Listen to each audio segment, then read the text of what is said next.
Recording का message के screen share. Yes ma'am. Last class में हम लोग का ओवरहेड कॉस्टिंग कंप्लीट हो गया। ठीक है, आज हम लोग स्टार्ट करेंगे एक्टिविटी बेस्ड कॉस्टिंग।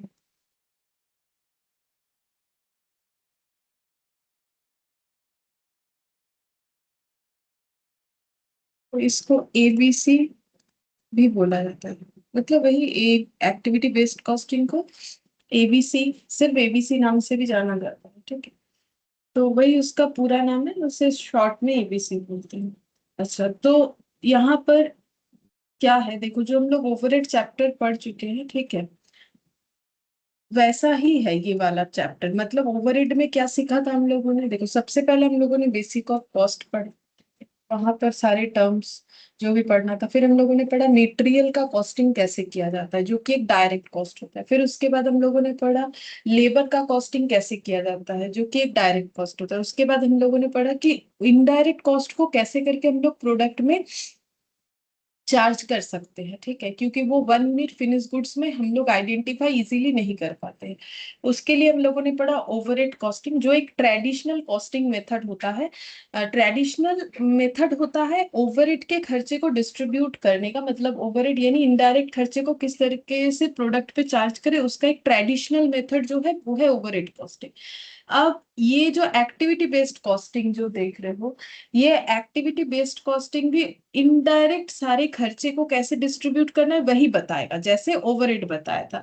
मतलब दोनों का जो पर्पस है वो सेम है। ओवरहेड कॉस्टिंग का पर्पस, एबीसी का पर्पस, दोनों का पर्पस सेम है कि किस तरीके से इनडायरेक्ट कॉस्ट के साथ या इनडायरेक्ट एक्सपेंसेस के साथ हम लोग डील करें, वही होता है एक्टिविटी बेस्ड कॉस्टिंग। लेकिन यहाँ पर फर्क है, मतलब मेथड्स में फर्क है कि ओवरहेड में किस तरीके से चार्ज करते थे, यहाँ पर किस तरीके से चार्ज करते हैं। ये ज्यादा लॉजिकल है, ठीक है, वो ट्रेडिशनल अप्रोच है। ठीक है, तो ये बोल सकते हो मॉडर्न अप्रोच है। तो यहाँ पर लिखते हैं जैसे तुम लोग फाइनल अकाउंट्स बोलते हो, जैसे तुम लोग डेबिट क्रेडिट का मॉडर्न अप्रोच भी होता है, जो गोल्डन रूल है वो ट्रेडिशनल अप्रोच होता है। ठीक है, तो वैसे ही यहाँ पर, तो it deals with all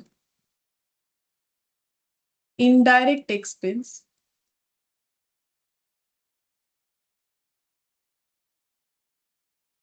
that is indirect material,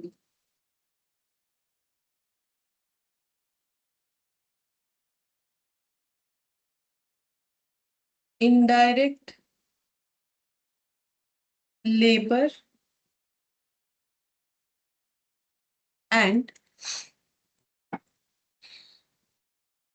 indirect expense. तो ये हर तरीके के इनडायरेक्ट खर्चे को लेके डील करेगा। ठीक है, तो फिर डिफरेंस क्या है, मतलब जैसे मैंने बोला मेथड में डिफरेंस है, तो क्या है डिफरेंस, देखो तो difference between overhead costing and ABC is, overhead costing में क्या होता था, यहीं पर हम एरो करके कर देते, यहाँ पर हम लोग खर्चा डिपार्टमेंट वाइज डिस्ट्रीब्यूट करते थे। जैसे हम लोग यहाँ पर ये फाइंड आउट करते थे कि हम लोग का कितना सारा प्रोडक्शन डिपार्टमेंट है, कितना सारा सर्विस डिपार्टमेंट है। ठीक है, डिपार्टमेंट वाइज होता था, और डिपार्टमेंट में मेन था प्रोडक्शन, और अगर किसी का सर्विस डिपार्टमेंट रहा तो वो, ठीक है। तो देखो यहाँ पर प्रोडक्शन डिपार्टमेंट और सर्विस डिपार्टमेंट में हम लोगों ने क्या सीखा था, प्राइमरी डिस्ट्रीब्यूशन, सेकेंडरी डिस्ट्रीब्यूशन। ठीक है, प्राइमरी डिस्ट्रीब्यूशन यानी प्रोडक्शन डिपार्टमेंट में खर्चे का अपोर्शनमेंट या एलोकेशन जो भी होगा, और जो ओवरहेड का ये सर्विस जो डिपार्टमेंट है उसमें क्या होता है, सर्विस डिपार्टमेंट में हम लोग का जो खर्चा डिस्ट्रीब्यूट हो जाता है पहले, फिर उसको रीडिस्ट्रीब्यूट करते हैं प्रोडक्शन डिपार्टमेंट में, जिसको हम लोग बोल रहे थे सेकेंडरी मेथड। ठीक है, सेकेंडरी डिस्ट्रीब्यूशन। लेकिन एबीसी में क्या होगा, देखो ये हम लोग कंप्लीट कर चुके हैं। ठीक है, अब एबीसी मेथड में क्या होगा, एबीसी मेथड में हम लोग एक्टिविटी वाइज करेंगे, जो भी करना है एक्टिविटी वाइज हम लोग खर्चे को डिस्ट्रीब्यूट करेंगे। ठीक है, एक्टिविटी वाइज। अब एक्टिविटी को यहाँ पर दो पार्ट में डिवाइड किया जाएगा, primary activity, secondary activity. Primary activity और सेकेंडरी एक्टिविटी।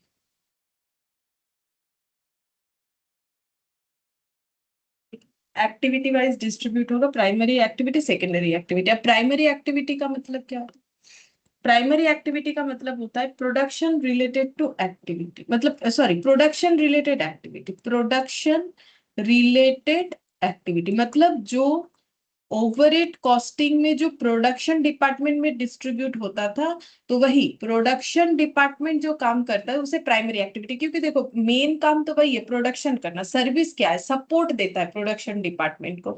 अब सर्विस डिपार्टमेंट हो भी सकता है किसी ऑर्गेनाइजेशन में, नहीं भी हो सकता है। मेनली जो बड़े ऑर्गेनाइजेशन होते हैं उनके ही जो है सर्विस जो है सर्विस डिपार्टमेंट होता है, या सेकेंडरी एक्टिविटी वो परफॉर्म करते हैं, जैसे कि कैंटीन का फैसिलिटी, कुछ मेडिकल फैसिलिटीज, या वर्कर का एंटरटेनमेंट फैसिलिटीज। तो ये सब सपोर्टिंग जो एक्टिविटीज होता है, या फिर और भी अलग अलग तरीके का होता है। ऐसा नहीं कि जैसे मैंने जो भी एग्जांपल दिया सब वर्कर रिलेटेड दे दिया, और भी बहुत सारा होता है। तो सेकेंडरी एक्टिविटी जो है वो सपोर्ट सिस्टम होता है। मतलब इतना समझ लो, ये डिपार्टमेंट जो है वो हो या ना हो, प्रोडक्शन का काम होगा, लेकिन ये होने से स्मूथली होगा। ठीक है, ऐसे डिपार्टमेंट को ही हम लोग सर्विस या सपोर्ट डिपार्टमेंट बोलते हैं। और एक्टिविटी बेस्ड कॉस्टिंग में क्योंकि सारी चीजों को एक्टिविटी के नाम से जाना जाएगा, तो इसीलिए हम लोग इसको बोलते हैं सपोर्ट या सर्विस एक्टिविटी। तो यहाँ पर हमें एक्टिविटी फाइंड आउट करना है कि हमारा प्राइमरी एक्टिविटी कौन सा है। प्राइमरी एक्टिविटी कैसे फाइंड आउट करेंगे? प्राइमरी एक्टिविटी का मतलब हो जाएगा प्रोडक्शन रिलेटेड एक्टिविटी, और जो हम लोग का सेकेंडरी एक्टिविटी है वो हम लोग का हो जाएगा सपोर्ट या सर्विस एक्टिविटी, मतलब सर्विस डिपार्टमेंट का जो एक्टिविटी होगा उसे। अच्छा, अब देखो, अगर हम इसमें एक दो डिफरेंस और ऐड ऑन कर दे, मतलब जैसे देखो इस पॉइंट को हम लोग एक डिफरेंस के तरह भी तो मान सकते हैं कि ये हम लोगों ने डिपार्टमेंट और जो है सॉरी ओवरहेड कॉस्टिंग और एबीसी का हम लोगों ने एक डिफरेंस बता दिया कि यहाँ पर इस तरीके से डिस्ट्रीब्यूट होता है, यहाँ पर इस तरीके से। और एक पॉइंट बता देते हैं, जैसे यहाँ पर identified the overhead in one unit of finished goods. ठीक है, हम लोग यहाँ पर हमारा टास्क क्या है? ओवरहेड को one unit of finished goods में आइडेंटिफाई करना। और यहाँ पर क्या होता है? Identified the overhead in one unit of finished goods. मतलब ये सिमिलैरिटीज है बेसिकली। ठीक है, ये सिमिलैरिटीज ही हुआ जो मैंने लिख दिया है यहाँ पर फिलहाल, कि आइडेंटिफाई करते हैं ओवरहेड को one unit of finish goods में। यहाँ पर भी काम वही है, ओवरहेड को one unit of finish goods में आइडेंटिफाई करना ही मेन टास्क है, अगर सिमिलैरिटीज पूछा जाए। बट डिफरेंस ये है कि ये यहाँ पर हम लोग डिपार्टमेंट वाइज करते हैं, यहाँ पर हम लोग करते हैं एक्टिविटी वाइज। ठीक है, मतलब इसके नीचे हम लोग लिख सकते हैं कॉस्ट, ये पॉइंट वन के नीचे, cost will be calculated for department. ठीक है, और यहाँ पर लिख देते हैं, ये एक्टिविटी के नीचे यहाँ लिख देना चाहिए कॉस्ट विल बी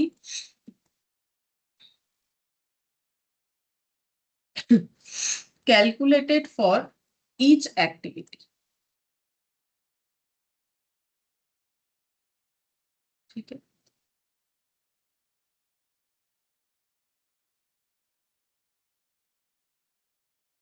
यहाँ पर एक्टिविटी वाइज, और यहाँ पर हो गया हम लोग का डिपार्टमेंट वाइज। ठीक है,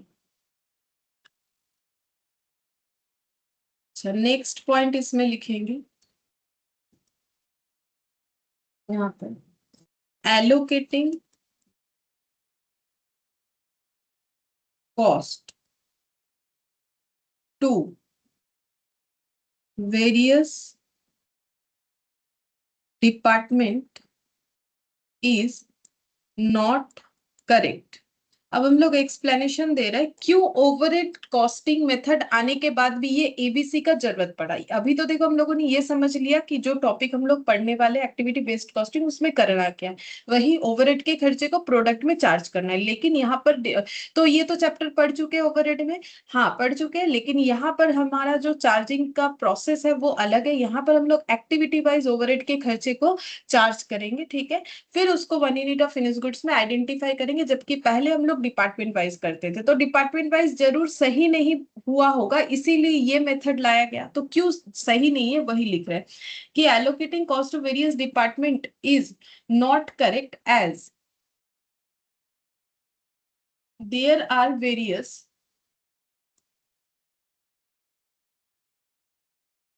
activities which are taking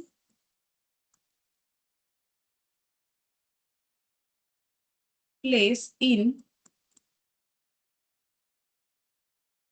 department.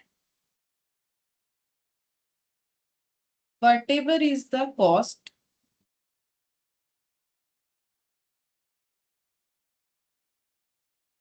incurred due to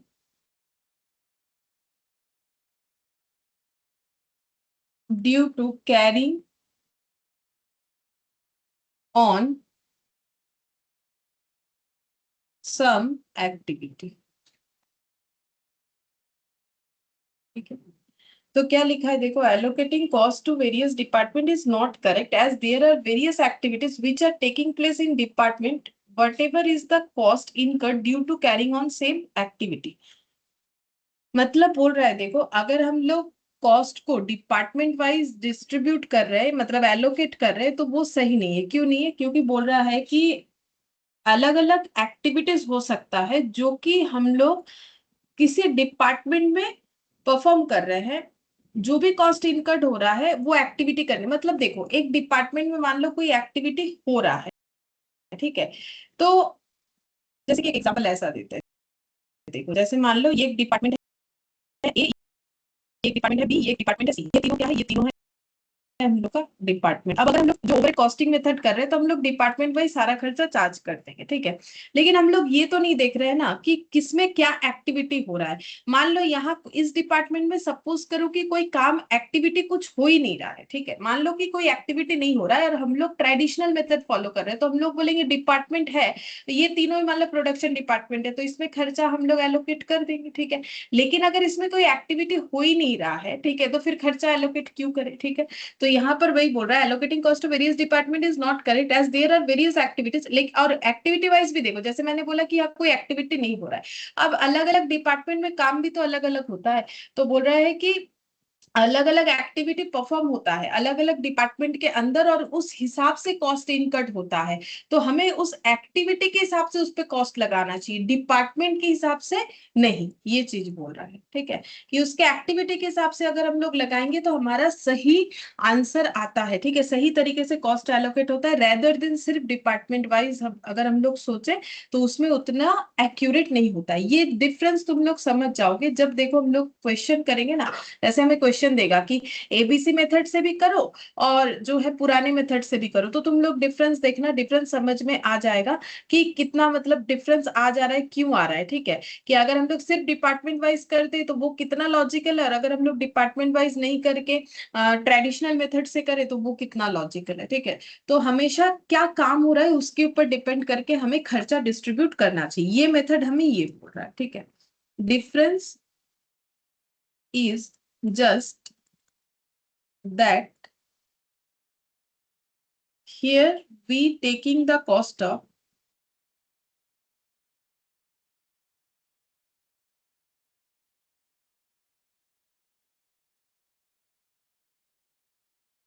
activity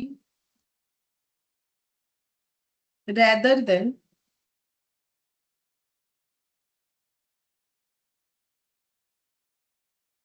department. So we need to find out the activity of the department and try to find cost, try to find cost of those activity instead of the cost of department. बताते क्या है। देखो बोल रहा है difference is just that here we taking the cost of activity rather than department. मतलब बोल रहा है कि जो ट्रेडिशनल मेथड है उसके साथ इस एक्टिविटी बेस्ड कॉस्टिंग का डिफरेंस क्या है।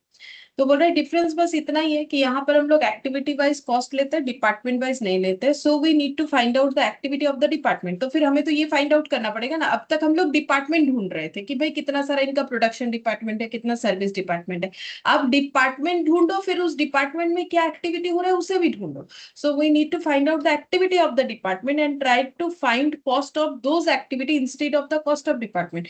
तो अब हमें क्या करना है, डिपार्टमेंट का कितना कॉस्ट आ रहा है वो नहीं देखना है, उस एक्टिविटी के कारण कितना कॉस्ट इनकट हुआ है वो फाइंड आउट करना है। ये चीज अब हमें ध्यान में रख के करना पड़ेगा। ठीक है, नेक्स्ट लिखते हैं।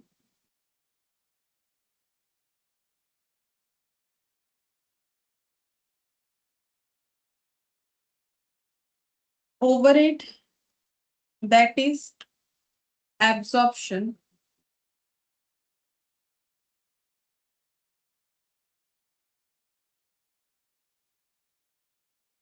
was done on some basis,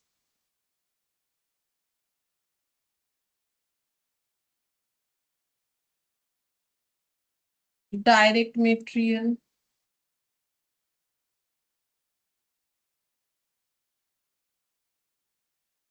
direct labor,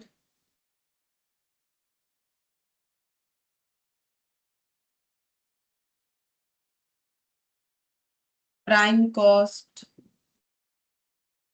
machine hour,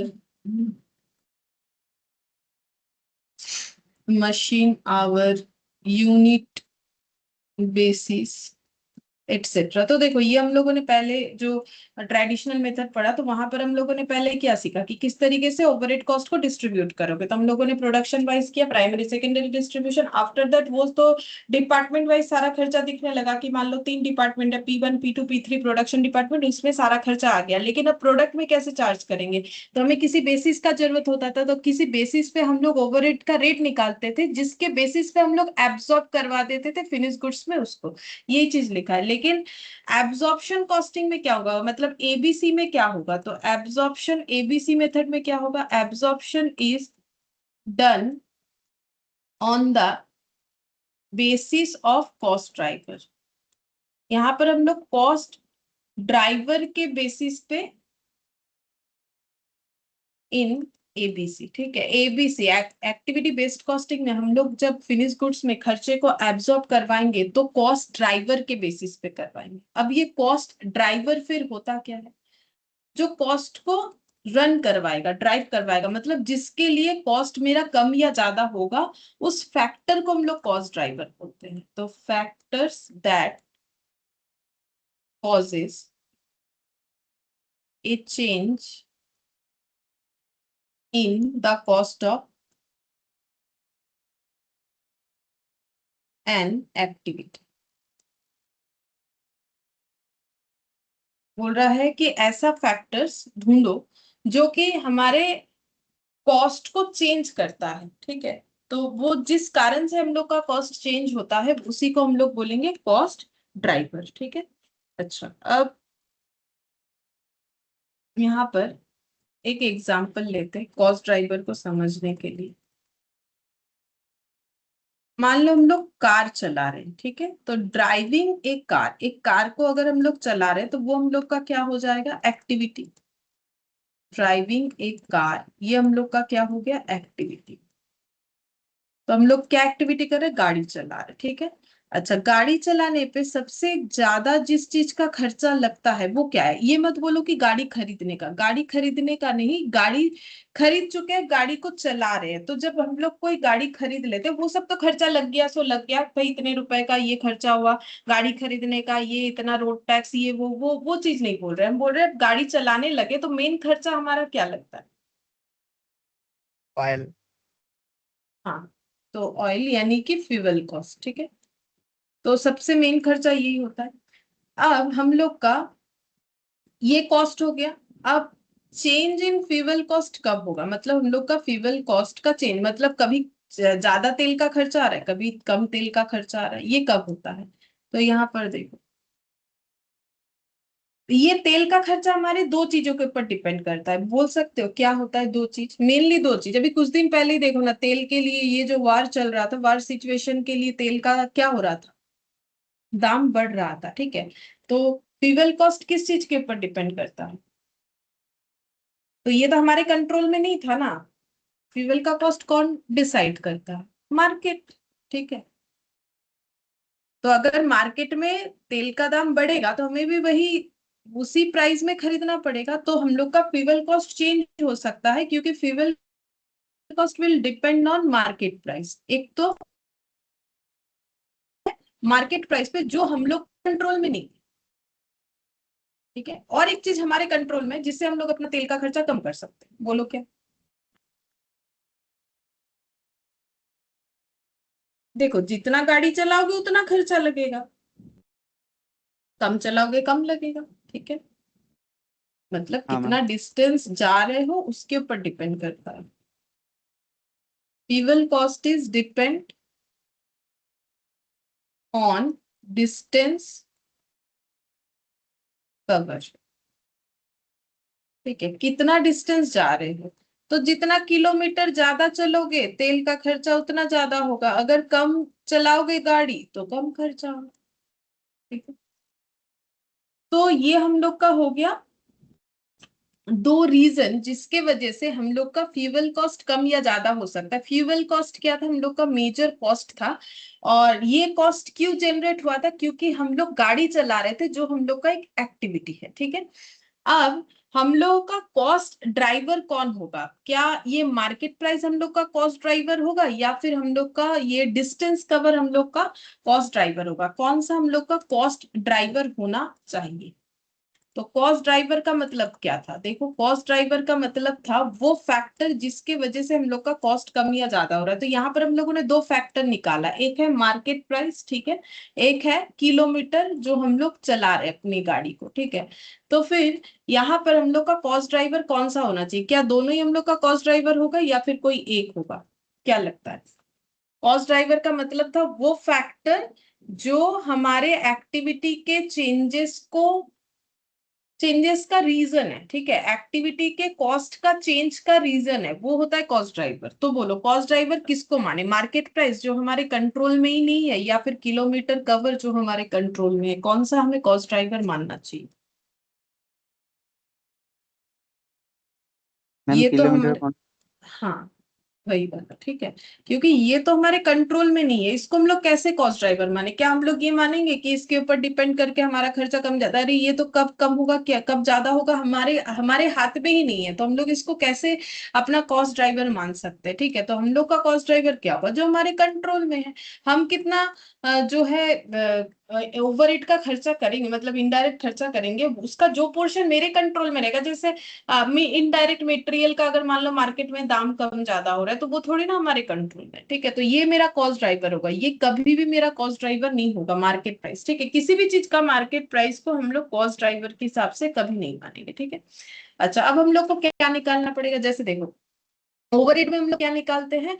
overhead में हम लोग रेट निकालते हैं। ओवरहेड का रेट कौन से बेसिस पे? Like material, labour, prime cost, machine our, labour our, इस तरीके से 6 मेथड्स था, ठीक है। तो उस पे निकालते थे। तो यहाँ पर हम लोग को निकालना पड़ेगा कॉस्ट पर कॉस्ट ड्राइवर। वो कैसे निकालो? मान लो हम लोग का फ्यूल कॉस्ट आया है ₹1000, और हम लोगों ने ये 1000 रुपए का तेल का खर्चा करके गाड़ी कितने घंटे कितने किलोमीटर चलाए? मान लो 100 किलोमीटर गाड़ी चला है, ठीक है। ना सस्ता होगा कि नहीं मुझे नहीं पता। ठीक है, तो देखो कॉस्ट पर किलोमीटर थोड़ा सा ज्यादा होता है इससे। अपना गाड़ी हुआ तो हो भी सकता है। तो देखो ₹10 पर किलोमीटर, ठीक है। तो 1 किलोमीटर जाने पे 10 रुपए का तेल का खर्चा हो गया, तो इसको हम लोग बोलेंगे कॉस्ट ड्राइवर कितना है @10 पर किलोमीटर। क्यों बोलेंगे इसको कॉस्ट पर कॉस्ट ड्राइवर? देखो क्योंकि कॉस्ट कितना है 1000 को क्या बोलेंगे कॉस्ट। 100 क्या है ये मेरा किलोमीटर रन जो कि मेरा कॉस्ट ड्राइवर है, मतलब ये 1000 को हम बोल सकते हैं ये मेरा कॉस्ट है। मतलब अगर हम इसको ऐसे लिखे थोड़ा सा इधर समझाने के लिए, इसको ऐसे लिख रहे हैं कॉस्ट पर किलोमीटर कैसे निकलेगा, यहाँ पर लिख दिया मैंने। ये 1000 का मतलब है टोटल कॉस्ट, ठीक है। और ये हो गया 100 किलोमीटर, ये है मेरा कॉस्ट ड्राइवर, ठीक है। तो ये मतलब इस हिसाब से समझने के लिए। बाकी कॉस्ट पर किलोमीटर अगर नॉर्मल सेंस में देखोगे 1000 रुपए खर्चा हुआ 100 किलोमीटर जाके, 1 किलोमीटर का 10 रुपए पड़ा, ठीक है। तो टोटल कॉस्ट, तो कॉस्ट पर ये डिवाइड का मतलब तो पर ही हो गया ना, तो कॉस्ट पर कॉस्ट ड्राइवर, ठीक है। इसीलिए इसको बोलते हैं कॉस्ट पर कॉस्ट ड्राइवर। मतलब ये दिमाग में आ ही सकता है ना, ये इस 10 रुपए को ही हम लोग क्यों कॉस्ट पर कॉस्ट ड्राइवर बोल रहे हैं, because total cost divided, divide का मतलब ही हो गया ये टोटल कॉस्ट, ये डिवाइड मतलब पर कॉस्ट ड्राइवर। तो कॉस्ट पर कॉस्ट ड्राइवर हम लोग का कैलकुलेट होके आ गया। इसका मतलब हो गया कॉस्ट पर कॉस्ट ड्राइवर का मतलब ये हो गया कि हम लोग का जो जो कॉस्ट ड्राइवर है, जो फैक्टर है जो हमारे कॉस्ट को कम या ज्यादा कर रहा है, वो है पर किलोमीटर पे 10 रुपए करके हमारे कॉस्ट को जो है मतलब क्या बोले कॉस्ट को ड्राइव कर रहा है। जो फैक्टर है हम लोग का मतलब किलोमीटर रन, ठीक है। जितना किलोमीटर रन करेंगे उसके ऊपर डिपेंड कर रहा है कि हम लोग का जो एक्टिविटी है कार चलाना, जिसके वजह से मेजर कॉस्ट जो फ्यूल कॉस्ट आ रहा है वो हम लोग का हो जा रहा है 10 रुपए पर किलो, ठीक है। अच्छा अब नेक्स्ट इसमें, तो इसमें कॉस्ट ड्राइवर फाइंड आउट करना मेन बात होता है, ठीक है। हम लोग को क्वेश्चन में बता देता है, ठीक है, एक्टिविटी क्या है क्वेश्चन हमें बताएगा, लेकिन क्योंकि देखो हमें कैसे पता चलेगा कि कौन सा हम लोग का एक्टिविटी है, उसके रिगार्डिंग ना इसमें हम लोग को जो है कॉस्ट ड्राइवर भी बता देगा कि कौन से कॉस्ट का कौन सा कॉस्ट ड्राइवर इन्होंने मान रखा है। अच्छा अब नेक्स्ट पॉइंट इसमें लिखते हैं the factor that causes A change in cost of an activity is called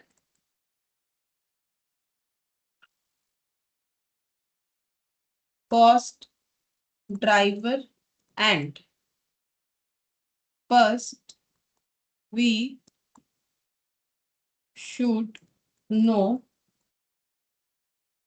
what is an activity.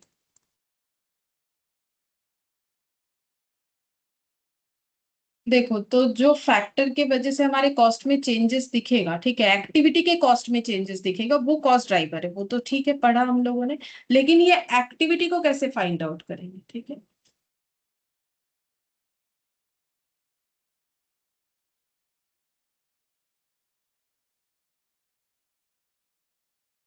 What is the cost of the activity, ठीक है। फिर उसके बाद हम लोग को क्या फाइंड आउट करना है, पहले तो ये फाइंड आउट करना है कि एक्टिविटी है क्या, फिर उस एक्टिविटी का कितना कॉस्ट है वो भी निकालना पड़ेगा। फिर उसके बाद द फैक्टर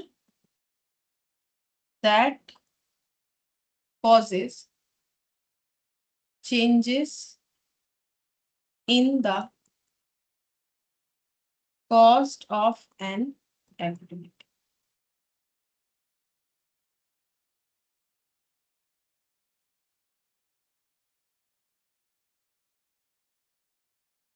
फिर उसके बाद वो फैक्टर ढूंढना है जिसके वजह से हमारा जो है एक्टिविटी का कॉस्ट कम या ज्यादा हो रहा है, यानी कि कॉस्ट ड्राइवर। तो यहाँ पर ये जो 3 पॉइंट लिखा है ना, ये लिखा क्या है मैंने, मेनली ये लिखा है कि किस तरीके से हमें यहाँ पर फॉलो करना है, स्टेप्स कैसे फॉलो करना है। ठीक है, कि सबसे पहले हमें क्वेश्चन में देख लेना चाहिए कि हम लोग का जो एक्टिविटी है वो क्या है, फिर उसका कॉस्ट कितना है। ठीक है, फिर किस वजह से वो कॉस्ट कम या ज्यादा हो रहा है, वही 3 पॉइंट को मैंने यहाँ पर लिख दिया। अच्छा, अब हम लोग यहाँ पर लिखेंगे steps in ABC. Activity based costing में क्या स्टेप्स फॉलो करना पड़ेगा, किस बारे में स्टेप्स बोला है वो देखो, लिख रहा है, वो देखने से ही समझ में आ जाएगा। Identify all activities into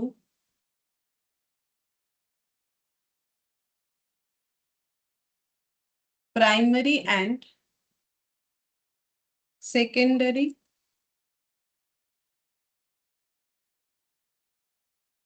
activities. ठीक है, तो एकदम पहले वाले पॉइंट में आ गए। सबसे पहले प्राइमरी और सेकेंडरी एक्टिविटी में एक्टिविटीज को हम लोग को फाइंड आउट कर लेना है। ठीक है, फिर यहाँ पर भी हमें करना है primary distribution,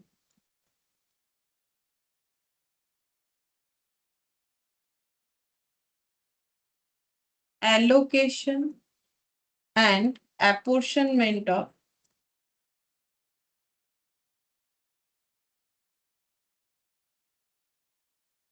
cost between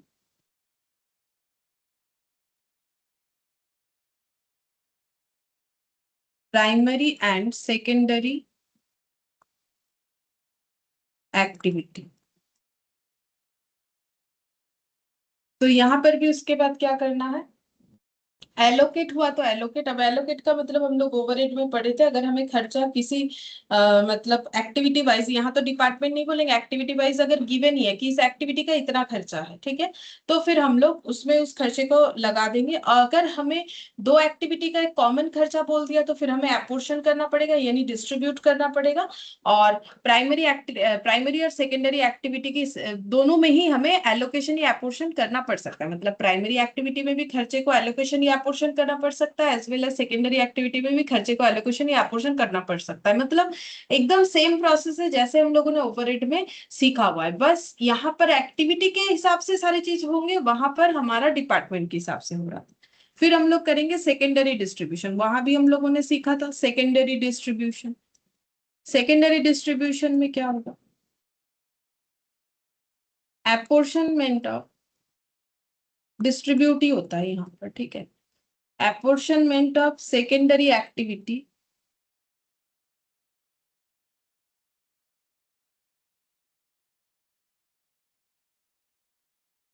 activities cost among primary activities. Secondary activities जो कि एक सपोर्टिंग सिस्टम होता है, ठीक है, मतलब सपोर्ट देने के लिए ये जो है एक्टिविटीज बनाए गए होते हैं डिपार्टमेंट के अंदर। तो ये एक्टिविटी के रिगार्डिंग जो भी खर्चा होता है वो प्राइमरी एक्टिविटी में हमें ट्रांसफर कर देना होता है। सेकेंडरी डिस्ट्रीब्यूशन इसी को बोलते हैं कि सेकेंडरी एक्टिविटीज के जितने भी खर्चे हैं वो प्राइमरी एक्टिविटी में ट्रांसफर कर दिया जाएगा, फिर वहां से प्रोडक्ट में चार्ज कर दिया जाए। फिर नेक्स्ट यहाँ पर लिखेंगे, अच्छा यहाँ इसमें एक और पॉइंट ऐड ऑन होगा, total cost of primary activities with in A department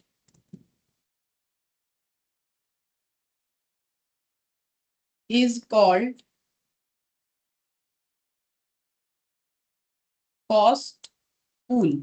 ठीक है, मतलब देखो अब पहले मान लो ये दो एक्टिविटी है, ठीक है, और ये दो एक्टिविटी, ये मान लो तीन एक्टिविटी, ये है प्राइमरी एक्टिविटी, ये है सेकेंडरी एक्टिविटी, ठीक है। तो पहले प्राइमरी एक्टिविटी में खर्चे को, ये तीनों में खर्चे को एपोर्शन या एलोकेशन जो भी होगा ये कर देना पड़ेगा। यहाँ पर भी वही एपोर्शन एलोकेशन जो भी होगा रेस्पेक्टिव एक्टिविटीज में हो जाएगा। फिर ये खर्चे को यहाँ ट्रांसफर करना पड़ता है, ये जहां जहां जाएगा, ठीक है, यहाँ ट्रांसफर करना पड़ेगा। इस चीज को ही हम लोग सेकेंडरी डिस्ट्रीब्यूशन बोलते हैं। तो यहाँ का खर्चा खाली होके इधर चला जाएगा, इधर डिस्ट्रीब्यूट हो जाएगा। तो इस चीज को बोला जाता है total cost of primary activity. तो प्राइमरी एक्टिविटी का टोटल कॉस्ट मतलब उसका खुद का प्लस सेकेंडरी एक्टिविटी का जो उसके ऊपर चार्ज किया गया है। क्यों? क्योंकि सेकेंडरी एक्टिविटीज किया ही इसीलिए जाता है ताकि प्राइमरी एक्टिविटी स्मूथली रन हो, तो इसीलिए उसका खर्चा उसी को लेना पड़ता है। तो टोटल कॉस्ट ऑफ जो प्राइमरी एक्टिविटी आ गया किसी एक डिपार्टमेंट के अंदर, ठीक है, मान लो ये एक डिपार्टमेंट है, डिपार्टमेंट ए, जिसके अंदर ये तीन एक्टिविटी होता है, ठीक है। तो फिर ये जो मेथड हो गया इसको हम लोग बोलते हैं कॉस्ट पूल, ठीक है। ये पूरा प्राइमरी डिस्ट्रीब्यूशन और सेकेंडरी डिस्ट्रीब्यूशन कंप्लीट होने के बाद जो खर्चा पूरा प्राइमरी एक्टिविटी में दिखता है उसी को हम लोग बोलते हैं कॉस्ट पूल। ये चीज हमें थ्योरेटिकली पूछ लेता है। आइडेंटिफाई, फिर कॉस्ट ड्राइवर आइडेंटिफाई करेंगे। Identify the cost driver for each activity, ठीक है। हर एक एक्टिविटी के लिए हम लोग को इसके बाद कॉस्ट ड्राइवर को आइडेंटिफाई कर लेना है। फिर एब्सॉर्ब करवाएंगे, absorption of overhead of primary activities based on cost driver. तो वही कॉस्ट पर कॉस्ट ड्राइवर ढूंढेंगे, cost per cost driver, activity cost pool मतलब total cost divided by cost driver, तो निकल के आ जाएगा कॉस्ट पर कॉस्ट ड्राइवर। अच्छा,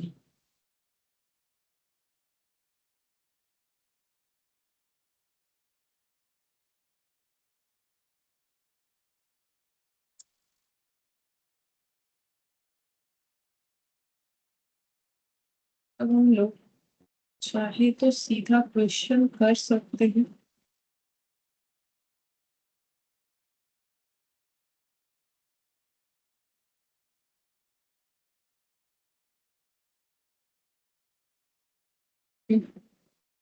question कर सकते हैं, देखते हैं। ये वाला,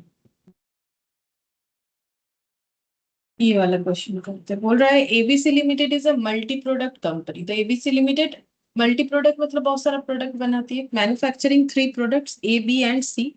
the budgeted cost and production for the year ending 31 December are as follows. मतलब ये पूरा का पूरा एस्टिमेटेड डेटा है, मतलब बजटेड डेटा है। इन्होंने सोचा था कि ए प्रोडक्ट इतना यूनिट बनाएंगे, एबीसी तीन प्रोडक्ट को 4000 3000 और 1600 यूनिट बनाएंगे।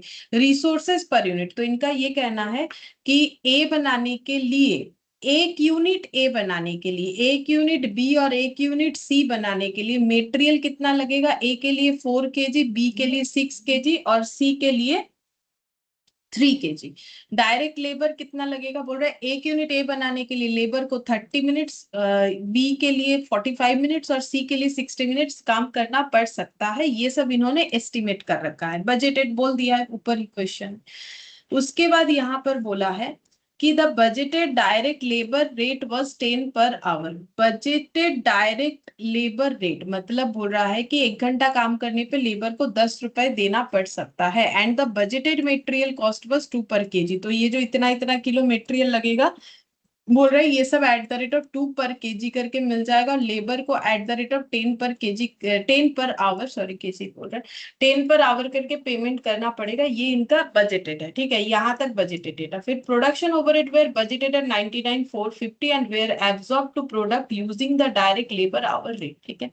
बोल रहा है कि प्रोडक्शन ओवरहेड जो है, मतलब ओवरहेड का खर्चा जो आएगा वो कुछ इतना आएगा, और इसको एब्जॉर्ब कैसे करना पड़ेगा, डायरेक्ट लेबर आवर रेट पे। मतलब ये जो प्रोसेस बोल रहा है ये हम लोग का ट्रेडिशनल मेथड बोल रहा है, क्योंकि देखो ट्रेडिशनल मेथड में हम लोगों ने सीख रखा है कि कौन कौन से मेथड से किया जाता है, जहां पर मैंने ये एटसेट्रा देख के लिख पाया है।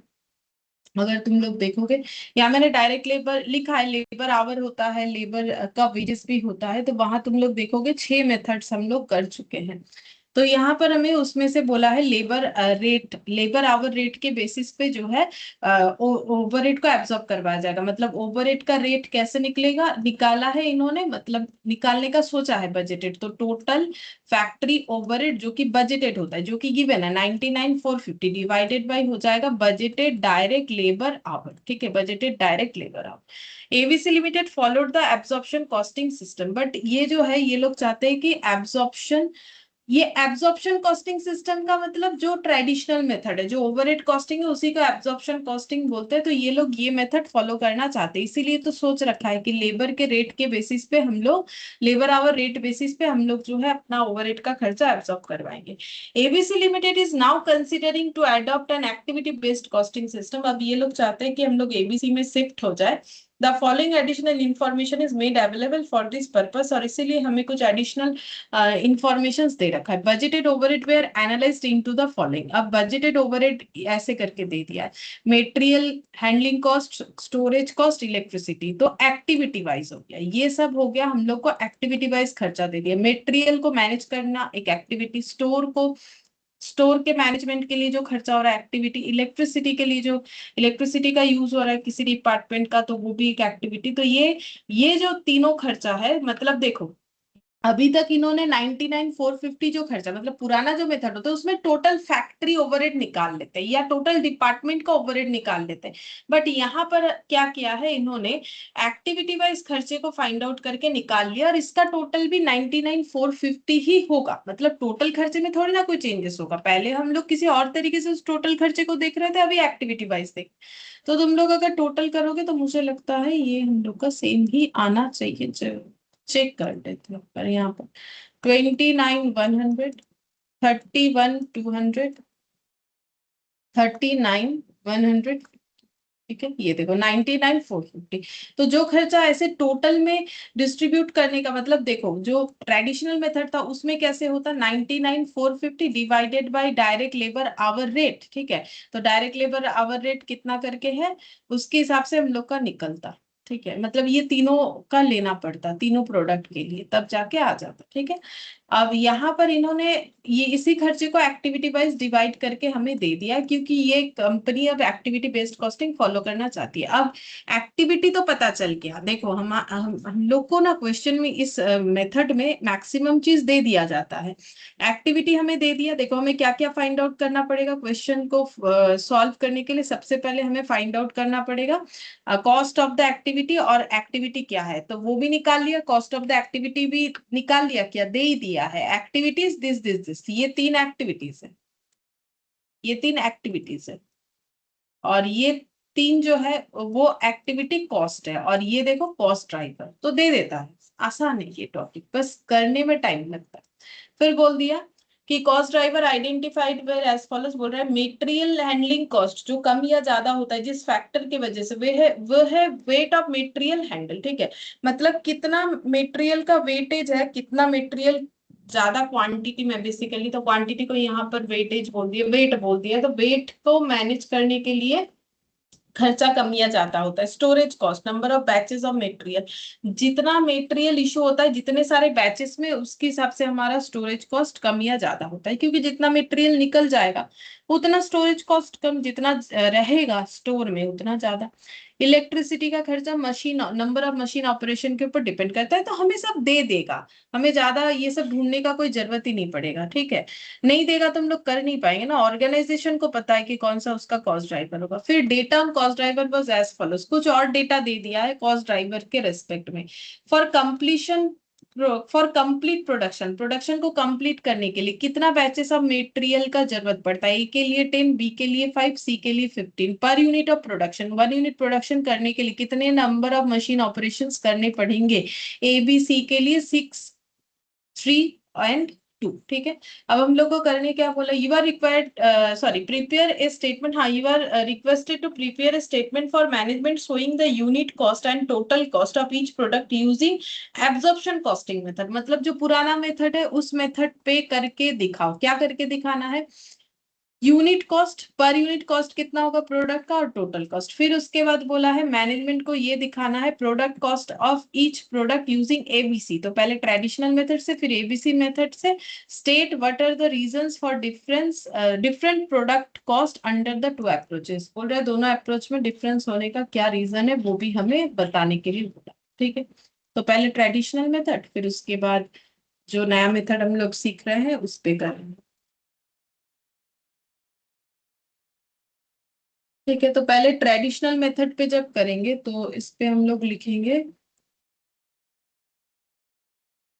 Statement showing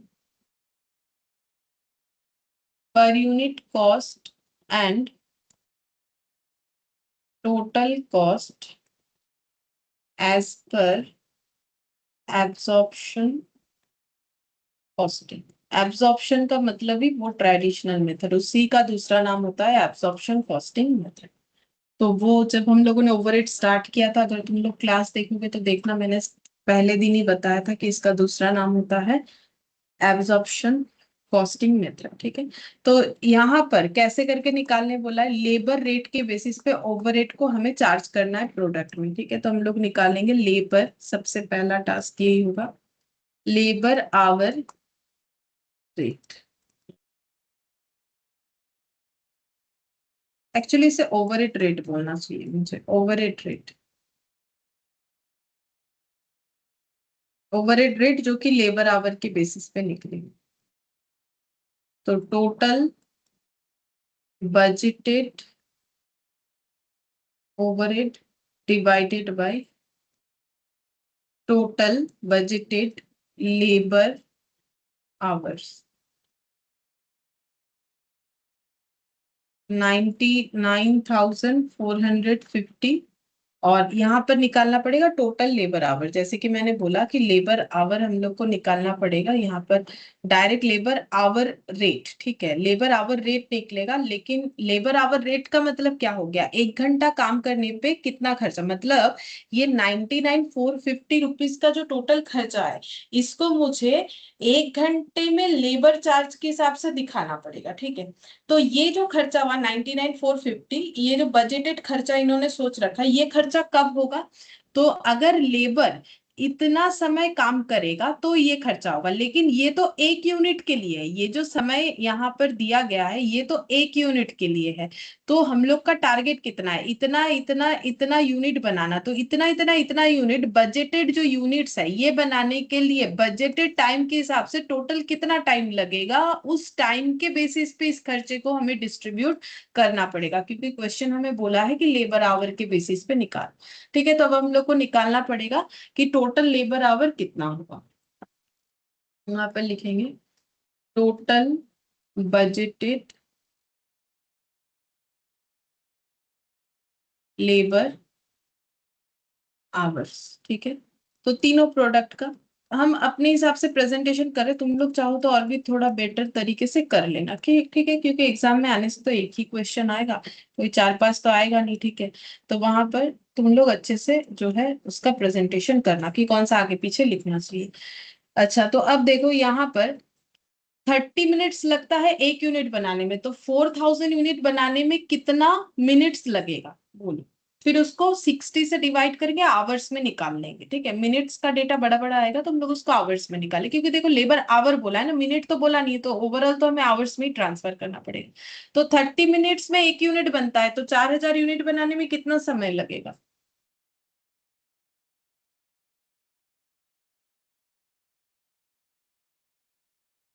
133.333 minutes. এবার কেন ভাগ কেন হবে, গুণ হবে না, একটা বানাতে 30 মিনিট লাগলে হ্যাঁ, চার সরি হাজার সরি। 4,000 বানাতে তো বেশি লাগে, ज्यादा लगेगा ना, इंटू होगा 4,000 इंटू 1,20,000 মিনিট 30। हाँ, अब इतना मिनट्स, अब इसको आवर्स में कैसे बनाओगे, डिवाइडेड बाय ডিভাইডেড 60। 60 200 मिनट में घंटा, 1 घंटा, 2000 हाँ घंटा। 2000 घंटा है, 2000 घंटा ये हो जाएगा, ठीक है। अब इसमें लेकिन मिनट्स, आवर्स, आवर्स ये सब लिखना जरूरी होता है, कॉस्ट में बहुत जरूरी है, अकाउंट्स में छूट गया तो भी चलता है, तो लिखना पड़ेगा, ठीक है। अभी मेरे साथ अगर लिख रहे हो तो ऐसे लिख लो, कोई इश्यू नहीं है, बट लिखना पड़ेगा आगे जाके। 3000 इंटू 45, सेम प्रोसेस में ही करेंगे, तो एक बोल दिया, बाकी सब भी तो वैसे ही होगा, एक बनाने दो में अगर हजार दो 45, सौ पंचाश और 2250 डिवाइडेड बाई 60, अच्छा 60 को रही है, हाँ 2200, हाँ हाँ। फिर ये हो गया 60, और इसका हम लोग का है 1600 इंटू 60, तो ये तो 1600 ही आ एड्रेस जाएगा। और हाँ 60 कट गया, 1600 ही रह जाएगा, तो टोटल आवर्स कितना हो गया? 5850, five five eight eight five zero 5850 hours, ठीक है। मतलब ये जो खर्चा होगा, ये थोड़ी ना कोई एक यूनिट बनाने का, ये 4000, 3000 और 1600 यूनिट बनाने का है, जिसको बनाने में टाइम जो लगेगा लेबर आवर का। लेबर आवर का क्यों निकाल रहे हैं? क्योंकि क्वेश्चन बोला है भाई लेबर आवर बेसिस पे निकालो, तो हम लोग निकाल रहे हैं। तो 5850 आवर्स से डिवाइड कर देंगे तो हम लोग को मिल जाएगा रेट कितना, 17 रुपीज, 17 पर लेबर आवर, ये है। अच्छा, अब ये निकल के, अब हम लोग को टोटल कॉस्ट और पर यूनिट कॉस्ट निकाल के दिखाना है तीनों प्रोडक्ट का, तो ए, बी और सी, ठीक है। तो टोटल कॉस्ट सबसे पहले डायरेक्ट मेटेरियल, तो पहले हम यूनिट वाइज निकाल लेते, इंटू 4000 इंटू 3000 इंटू 1600 कर देंगे तो मुझे टोटल भी मिल जाएगा, ठीक है। तो मेटेरियल का खर्चा कितना है, तो देखो, एक एक किलो मटेरियल का दाम है 2 रुपया, ये देखो 2 रुपए पर किलो। ए ए प्रोडक्ट बनाने में 4 केजी मटेरियल लगता है, एक यूनिट बनाने में 4 केजी लगता है, तो कितने रुपए का मटेरियल लगेगा? बोलो ये, 16,000। मैथ्स करते हैं वैसा ही तो है, इसमें नया क्या सिखाए, सिंपल सा बात है। एक यूनिट ए बनाने में 4 रुपया लगेगा, 1 किलो मटेरियल 2 रुपए का आता है, तो फिर ए बनाने में, एक यूनिट ए बनाने में कितने रुपए का मटेरियल लगेगा?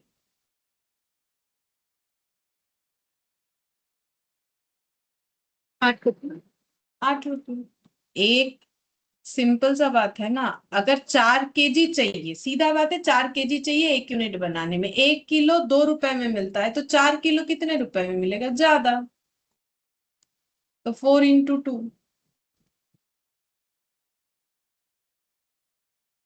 अब ये यूनिट क्यों निकाल रहे हो तुम लोग? अगर ये सोच रहे हो यहाँ तो टोटल में किया, यहाँ यूनिट में किया, क्योंकि क्वेश्चन में मुझे बोला है कि पर यूनिट कॉस्ट भी निकालो, टोटल भी निकालो, इसलिए हम पहले पर यूनिट निकाल रहे फिर टोटल। और यहाँ पर 99,450 से थोड़ी ना हम एक यूनिट का डिवाइड करेंगे, क्योंकि 99,450 तो हमारे पूरे इतने इतने यूनिट के लिए खर्चा होगा।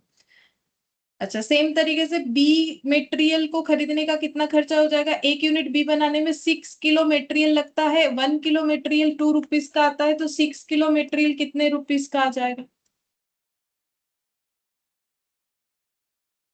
और बी के केस में, सॉरी सी के केस में 3 इंटू 2, तो 8 रुपीज का मटेरियल, 12 रुपीज का मटेरियल, 6 रुपीज का मटेरियल, ये हो गया मेरा डायरेक्ट मटेरियल। इसके बाद डायरेक्ट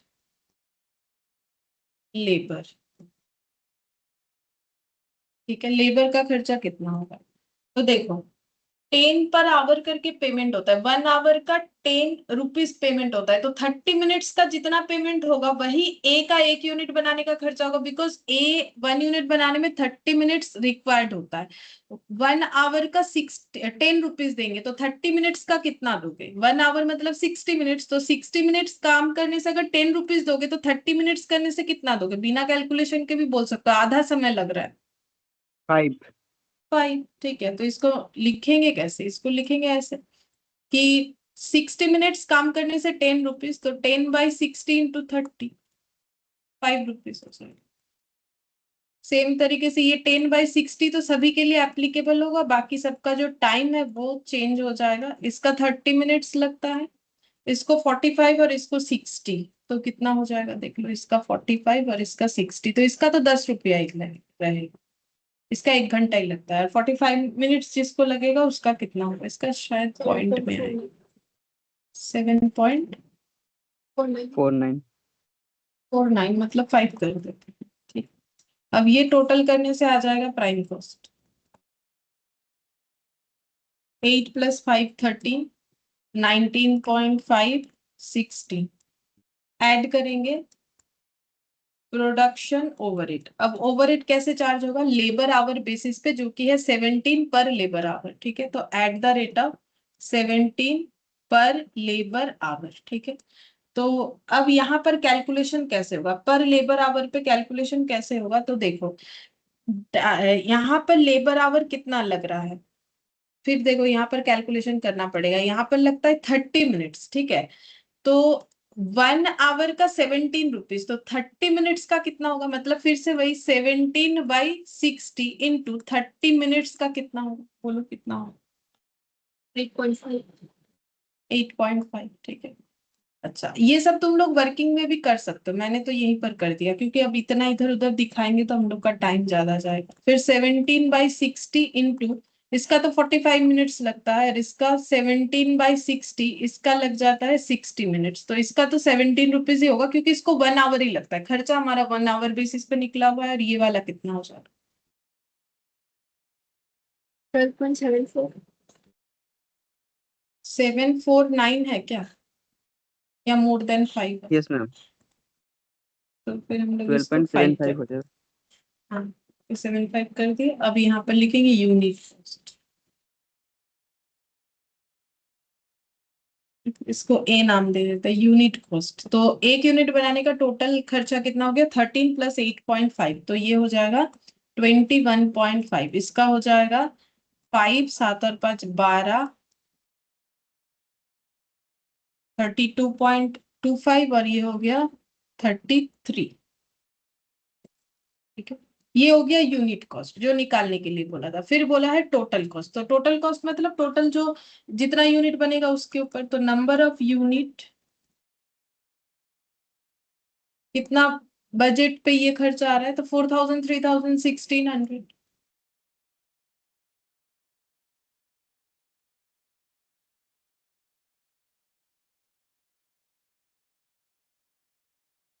टोटल कॉस्ट हो जाएगा ए इंटू बी, 1 यूनिट का 21.5, तो 4000 का कितना हो जाएगा, 4000 इंटू 21.5, देखो कितना हो, 86,000। ठीक है। फिर उसके बाद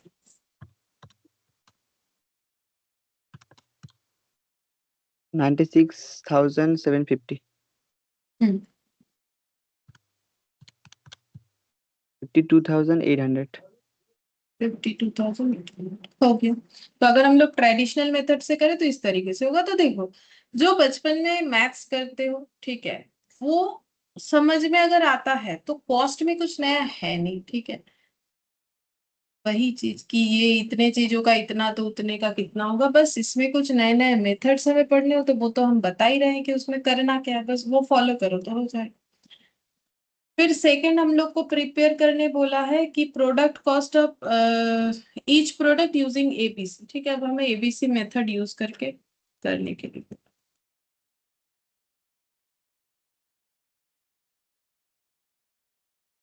product cost of each product using ABC. अच्छा, 3 प्रोडक्ट,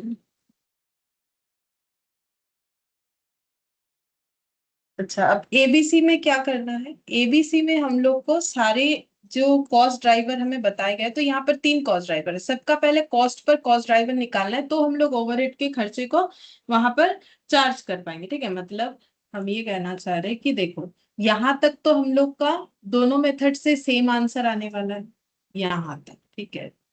डिफरेंस कहाँ से स्टार्ट, डिफरेंस यहाँ से स्टार्ट, ठीक है।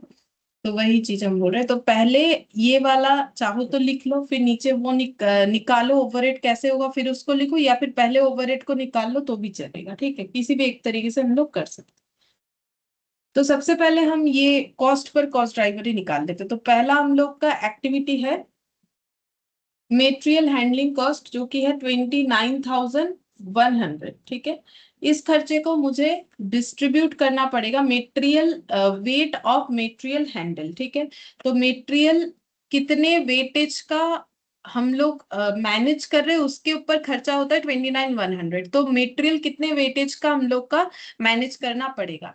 तो एक यूनिट बनाने में 4 kg मटेरियल मैनेज करना पड़ता है। तो 4,000 यूनिट बनाने के लिए कितना, क्योंकि देखो ये सब जो खर्चा है ये तो बजटेड प्रोडक्शन के ऊपर है, मतलब सारा खर्चा 4,000 3,000 1,600 के ऊपर बेस करके है। ठीक है, तो 4,000 यूनिट बनाने के लिए कितना मटेरियल मैनेज करना पड़ेगा, या कितना वेटेज ऑफ मटेरियल का मैनेजमेंट होगा। एक यूनिट बनाने में 4 किलो, तो 4,000 यूनिट बनाने में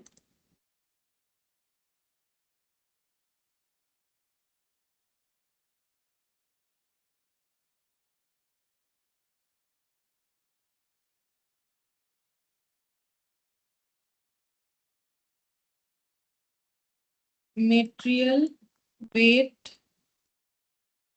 पर यूनिट, तो यहाँ 4 किलो लगता है एक यूनिट बनाने में। 6 और 3 किलो। ठीक है, तो टोटल मटेरियल वेटेज कितना होगा। ए प्रोडक्ट के लिए कितना वेट ऑफ मटेरियल मैनेज करना पड़ेगा। 16,000। हम्म, फिर इसमें हो जाएगा 80, इसमें हो जाएगा 4,800।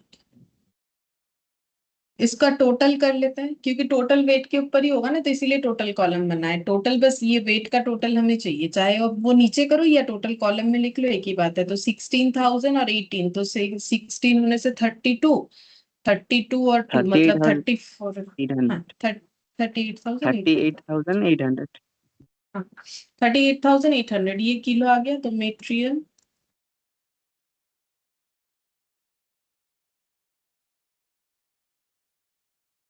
हैंडलिंग कॉस्ट पर केजी हो जाएगा 29,100 टोटल। गिवन है क्वेश्चन में 38,800 के बेसिस पे निकालना पड़ेगा। डिवाइड करके देख लो कितना।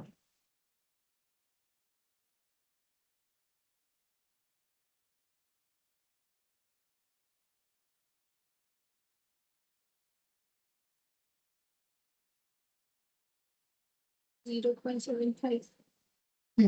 0.75 पर केजी।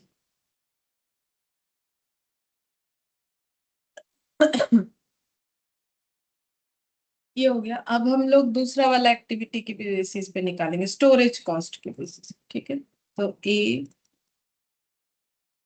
बी सी और टोटल।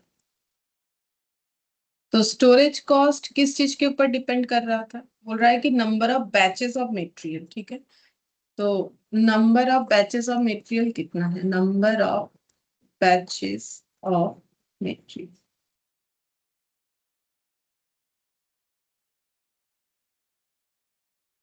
वो यहाँ दिया है, देखो बोल रहा है फॉर कंप्लीट प्रोडक्शन, मतलब 4,000 3,000 और 1,600 जो डेटा हमें गिवन है, तो वही हम लोग का कंप्लीट प्रोडक्शन है। बोल रहे हैं कि कंप्लीट प्रोडक्शन, ये कोई 1 यूनिट का नहीं दिया है। कंप्लीट प्रोडक्शन करने के लिए हमें 10 5 और 15 बैचेस का जरूरत हो रहा है। 10 5 और 15 बैचेस का जरूरत हो रहा है।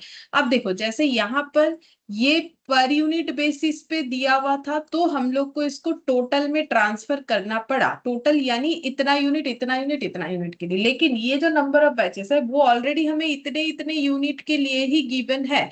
तो फिर ये तो आसान हो गया, इसमें हम लोग को और कुछ कैलकुलेट नहीं करना पड़ेगा। जैसे अगर ये दे देता कि एक यूनिट बनाने में 10 बैचेस ऑफ मटेरियल लगता है, तो फिर 4,000 का 4,000 इंटू 10 करके 40,000 निकालना पड़ता, जो कि यहाँ पर नहीं निकालना पड़ेगा, क्योंकि number of batches of material for complete unit given है। तो टोटल कितना सारा बैचेस हो जाएगा, 10 + 10 + 10 मतलब 30 हो रहा है। ठीक है, तो अब हम लोग को निकालना पड़ेगा कॉस्ट पर कॉस्ट ड्राइवर, जो कि है स्टोरेज रेट पर बैच। हम लोग का एक्टिविटी क्या है, स्टोरेज का खर्चा यानी स्टोरेज रेट, और उसको हम लोग को कैसे डिस्ट्रीब्यूट करना है, नंबर ऑफ बैचेस के हिसाब से। तो खर्चा है 32,100 डिवाइडेड बाय 30 बैचेस। 32,100 है कि नहीं, एक बार जस्ट चेक कर लेंगे। हाँ, 31,200 उल्टा लिख दिया था। 1070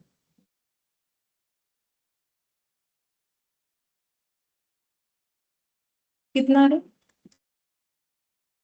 1040। 1040 पर बैच। तो एक बैच के लिए इतना खर्चा, ठीक है। फिर नेक्स्ट जो हम लोग का एक्टिविटी है, electricity, number of machine operation.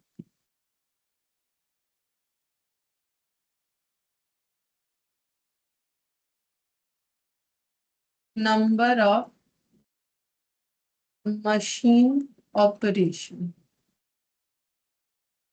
देखते हैं ये कैसा गिवन है हम लोग को।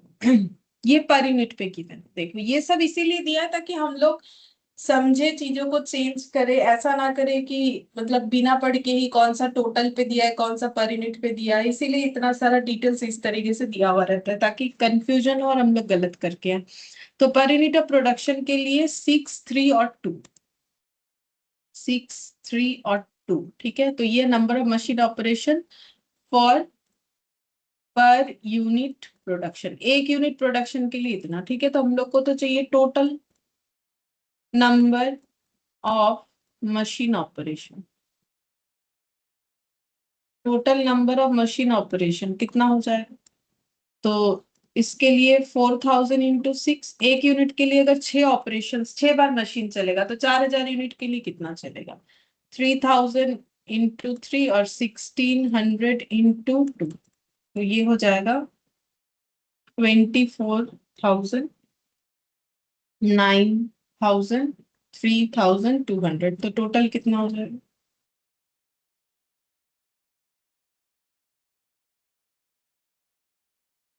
36,200। 36,200 ये हो गया टोटल नंबर ऑफ ऑपरेशन। अब हम लोग निकालेंगे इलेक्ट्रिसिटी रेट पर मशीन ऑपरेशन।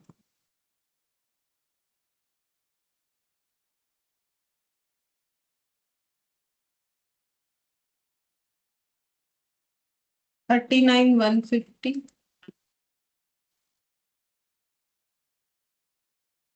divided by 36,200।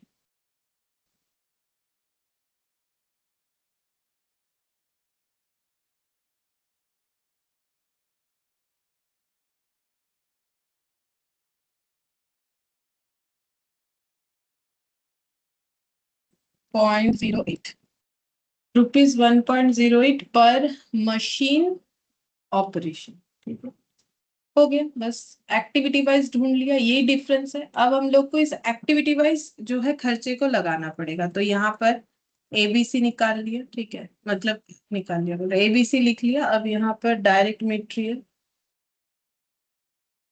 यहाँ पर हम शॉर्ट में लिख दे रहे क्योंकि यहाँ ऑलरेडी निकाला हुआ है। कैसे होगा तो हम डायरेक्ट ये वैल्यूज को पुट कर देते, 8, 12, 6 और इधर 5, 7.5 और 10। 8, 12, 6, 5, 7.5 और 10, क्योंकि डायरेक्ट खर्चा थोड़ी ना चेंज होता है, ये तो एज इट इज रहेगा। प्राइम कॉस्ट 13, 19.5 और 16 ऐड करेंगे प्रोडक्शन ओवरहेड, ठीक है। अब प्रोडक्शन ओवरहेड को हमें कैसे डिस्ट्रीब्यूट करना है? मटेरियल हैंडलिंग कॉस्ट के हिसाब से इलेक्ट्रिसिटी और स्टोरेज। मटेरियल हैंडलिंग जो कि है एट द रेट ऑफ 0.75 पर केजी, अभी अभी हम लोगों ने निकाला, ठीक है। और electricity,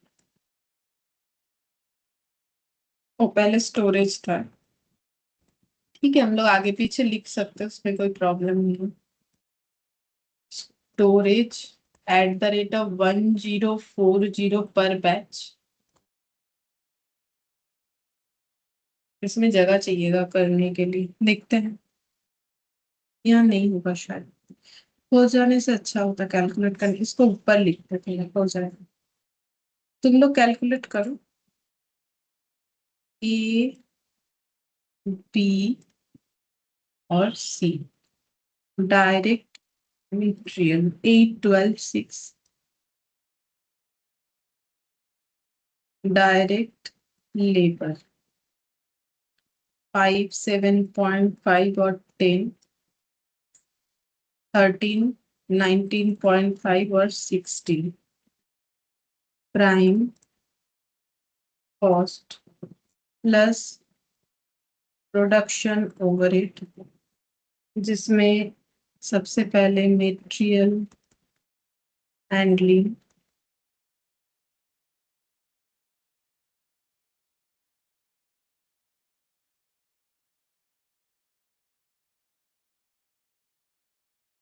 at the rate of 0.75। ठीक है, तो ये पहले निकाल लेते हैं। तो देखो 0.75 ये क्या निकला था पर केजी, 1 किलो मटेरियल मैनेज करने के लिए 0.75 का खर्चा होगा। तो अभी हम लोग पर यूनिट निकाल रहे हैं। तो 1 यूनिट ए बनाने में 4 किलो मटेरियल लगता है, बी 6 किलो और सी 3 किलो। तो इतना इतना किलो मटेरियल मैनेज करने में खर्चा कितना होगा एट द रेट ऑफ 0.75 करके। तो 4 इंटू 0.75, 6 इंटू 0.75, 3 इंटू 0.75। ठीक है, तो पहला वाला हो जाएगा 4 इंटू 0.75, 4 इंटू 0.75। हाँ बोलो कितना होगा? यहाँ जगह नहीं होगा, इसलिए एक बार काट दी। 3, उसके बाद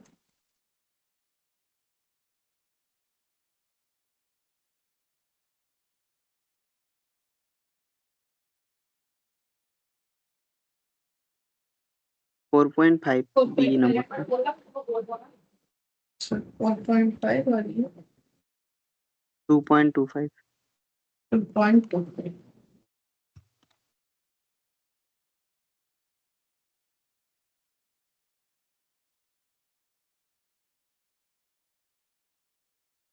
अच्छा, फिर इसके बाद हो जाएगा स्टोरेज, जो कि है एट द रेट ऑफ 1040 पर बैच।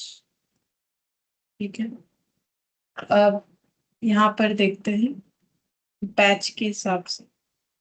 तो बैच कितना है, नंबर ऑफ बैचेस, ये कंप्लीट बैचेस है। तो ये 10 बैचेस लगता है 4000 यूनिट बनाने के लिए। ठीक है,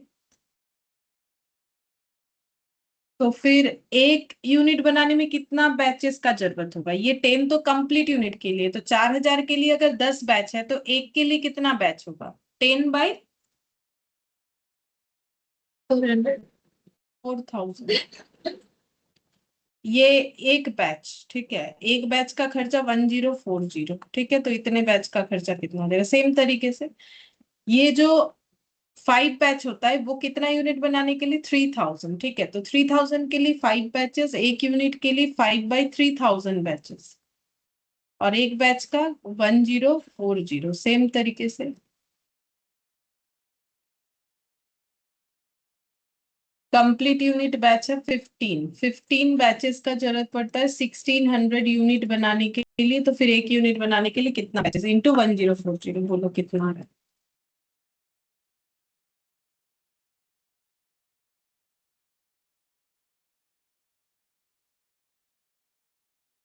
ম্যাম এ নম্বরটা হচ্ছে 2.6, हम्म, বি তে হচ্ছে 7.73।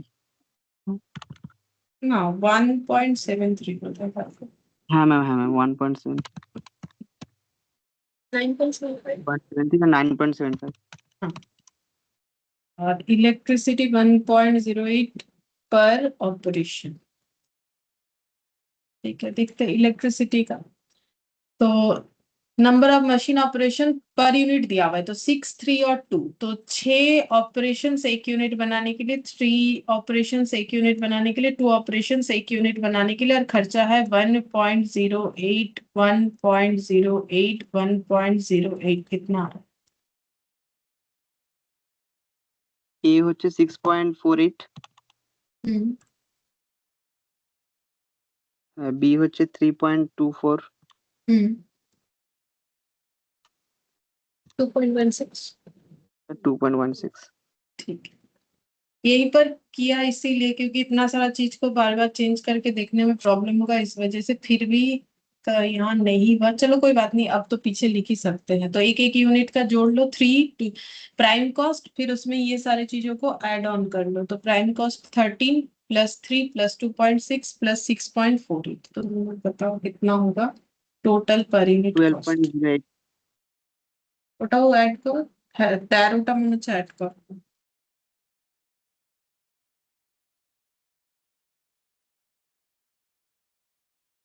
13 plus 3 plus 6.48 plus 2.6.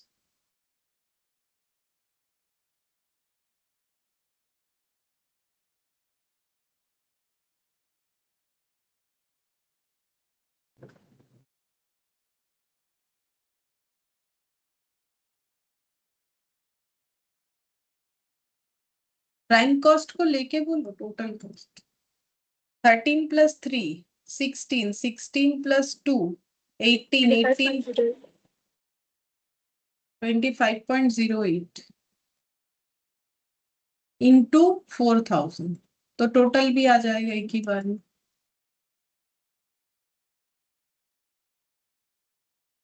एक lakh 320।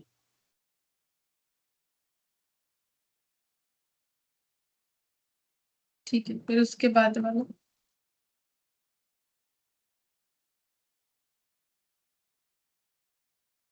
Unit cost 28.97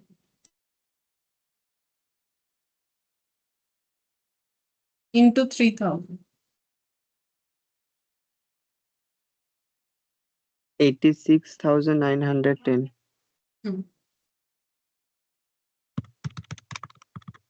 16, 2.25, 7.9.7, 30.16. 6 into 1600.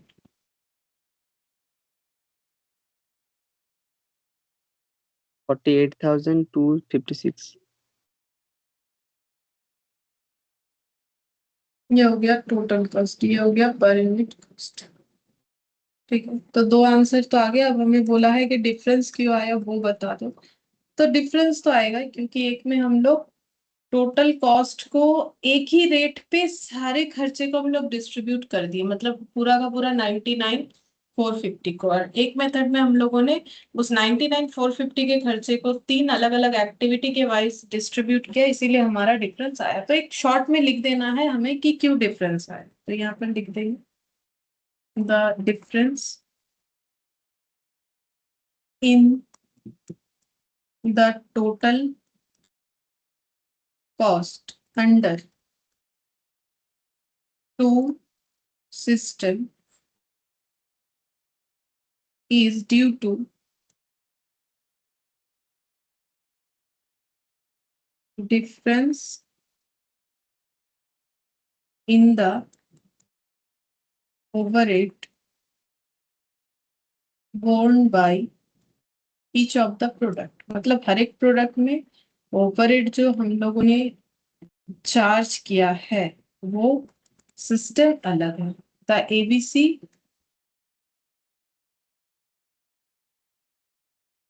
appear to be more precise, ये ज्यादा बेहतर होता है। ठीक है, तो यहाँ पर देखो 1,03,20 आए, यहाँ पर 86,910, तो यहाँ पर कितना आया था, 86 आया था। इसमें आया था, इसमें भी कम दिख रहा है, इसमें हम इसमें ज्यादा दिख रहा है, इसमें हम लोग का 50 to 800, जबकि हम लोग का एबीसी में आया 40 to 56, क्योंकि हम लोगों ने एक्टिविटी वाइज ट्रांसफर ही नहीं किया ना। जो भी प्रोडक्ट हो सभी में हम लोगों ने चार्ज कितना कर दिया, @17 करके। ठीक है, लेकिन हम लोगों ने ये प्रोडक्ट को बनाने के लिए क्या क्या एक्टिविटी परफॉर्म किया और कौन से प्रोडक्ट पे वो एक्टिविटी कितना परफॉर्म हो उसके ऊपर खर्चे को डिस्ट्रीब्यूट किया, तो ऑब्वियसली ये वाला ज्यादा लॉजिकल है। ठीक है, अच्छा अब हम लोग नेक्स्ट वाला देखते हैं, ये वाला। यहाँ पर हमें बोला compute the cost allocated to each product from each activity, calculate the cost of unused capacity for each activity, discuss the factors the management consider in choosing a capacity level to compute the budgeted fixed overhead cost rate। बस इतना ही बोला। ठीक है, देखते हैं क्या होगा। बोल रहा है MST limited has collected the following data for its two activities. It calculate activity cost rate based on cost driver capacity. अच्छा, तो सबसे पहले बोल रहा है कि ऑलरेडी ये लोग शायद एक्टिविटी बेस्ड कॉस्टिंग करते हैं.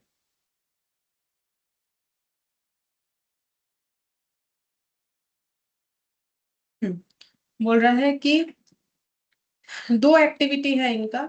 It calculates activity cost rates based on cost driver capacity. वो तो करना ही पड़ेगा, कॉस्ट ड्राइवर के ऊपर डिपेंड करके ही ये अपना एक्टिविटी का कॉस्ट निकालते हैं, वो तो हमें करना ही पड़ेगा. तो दो एक्टिविटी, पावर और क्वालिटी इंस्पेक्शन. ठीक है, ये दो एक्टिविटी होता है.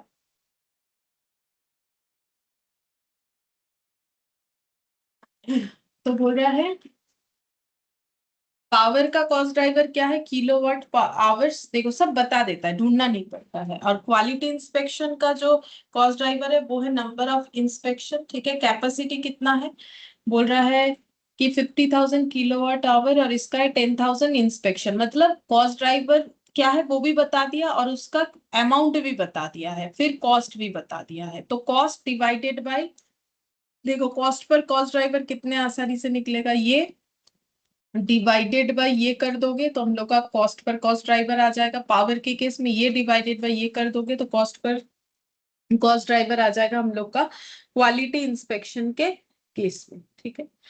अच्छा, अब बोल रहा है the company makes three product M S T for the year ended March 31st. The following consumption of cost driver was reported. बोल रहा है एम एस और टी प्रोडक्ट बनाने के लिए कितना कितना किलोवाट आवर का यूज हुआ है और कितना कितना क्वालिटी इंस्पेक्शन हुआ है वो हम लोग को बता दिया.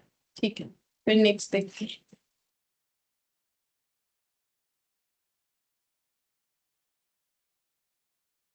Compute the cost allocated. तो सबसे पहले बोला है कि cost allocated to each product from each activity. तो हर एक प्रोडक्ट पे कितना कितना कॉस्ट एलोकेट होगा वो हमें बताना पड़ेगा. तो वो तो आसान है, क्या करना है, हम लोग पहले निकालेंगे कॉस्ट पर कॉस्ट ड्राइवर. ठीक है, जैसे कि इसको अगर 50,000 से डिवाइड करेंगे तो हम लोग का कितना आ जाएगा, 4 रुपया शायद.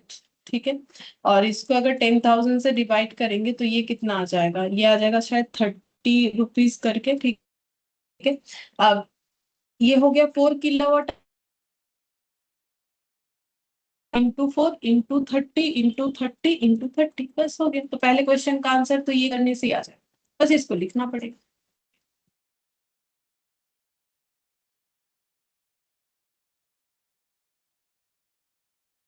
Statement of cost allocation to each product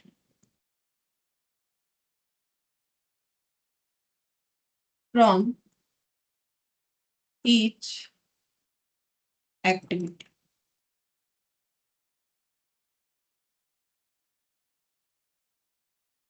particulars M N T total.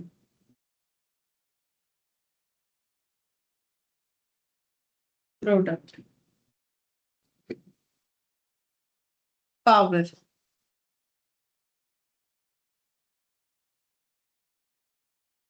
10,000 20,000 15,000.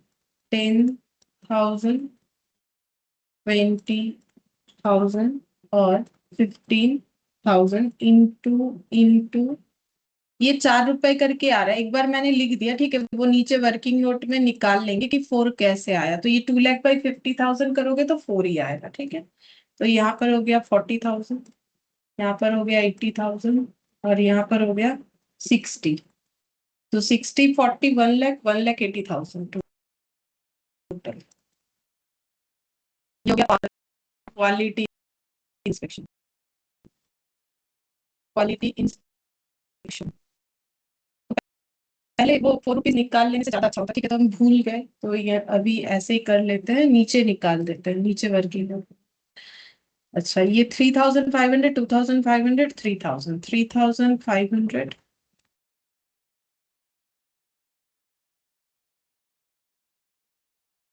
और ये 30 करके हो रहा है, 3 लाख बाई 10. 30 30 और 30, तो ये 30 इंटू 3,000 ये तो हो जाएगा 90,000. और 25×3 = 75, 75,000। 30 × 35 कितना होगा? 1,05,000, 75,000 प्लस 90,000 कितना हो जाएगा? 165। 2,70,000। 270। 2,70,000। वर्किंग नोट बनाना। Cost per cost driver power के लिए ₹2,00,000 divided by 50,000 kilowatt, ₹4 per kilowatt hour. Quality inspection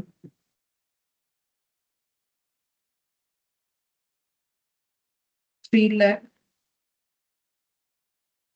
divided by 10,000, ₹30 पर इंस्पेक्शन। ये पहले कर लेने से ज्यादा ठीक रहेगा प्रेजेंटेशन जो भी हो। तो ये इसी से हम लोगों ने ये निकाले, मतलब वो करने से हम लोग लिख पाएंगे कि ये @4 कहाँ से लिया है। तो ये @4 वर्किंग नोट नंबर 1 से, और यहाँ पर कर देते हैं @30 वर्किंग नोट नंबर 1 से। ठीक है, यहाँ से लिया।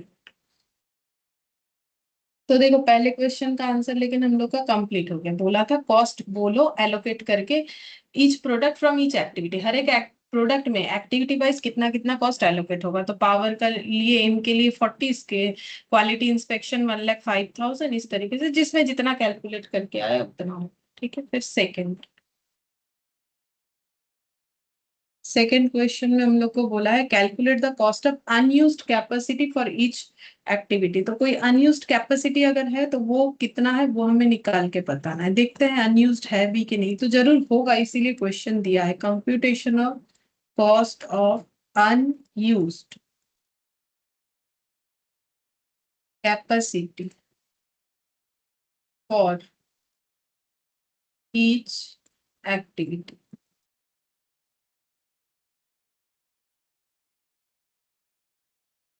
ठीक है, देखते हैं अनयूज्ड कुछ है कि नहीं। तो पावर पहला, तो कैसे निकालेंगे अनयूज्ड है कि नहीं? टोटल कैपेसिटी पता होना चाहिए minus capacity utilised. Capacity utilised करने के बाद अगर कुछ बचेगा तो अनयूज्ड, और उसका कॉस्ट अगर निकालना है तो into cost per cost driver. ठीक है, इस प्रोसेस में हम लोग पावर का निकाल। तो पावर का टोटल कैपेसिटी है 50,000। ठीक है, और हम लोगों ने कितना कैपेसिटी पावर पे यूटिलाइज किया है? तो 10, 20 और 15 तीनों प्रोडक्ट मिला के 10, 20 और 15 into cost per cost driver जो कि है 4। तो कितना आ जाएगा?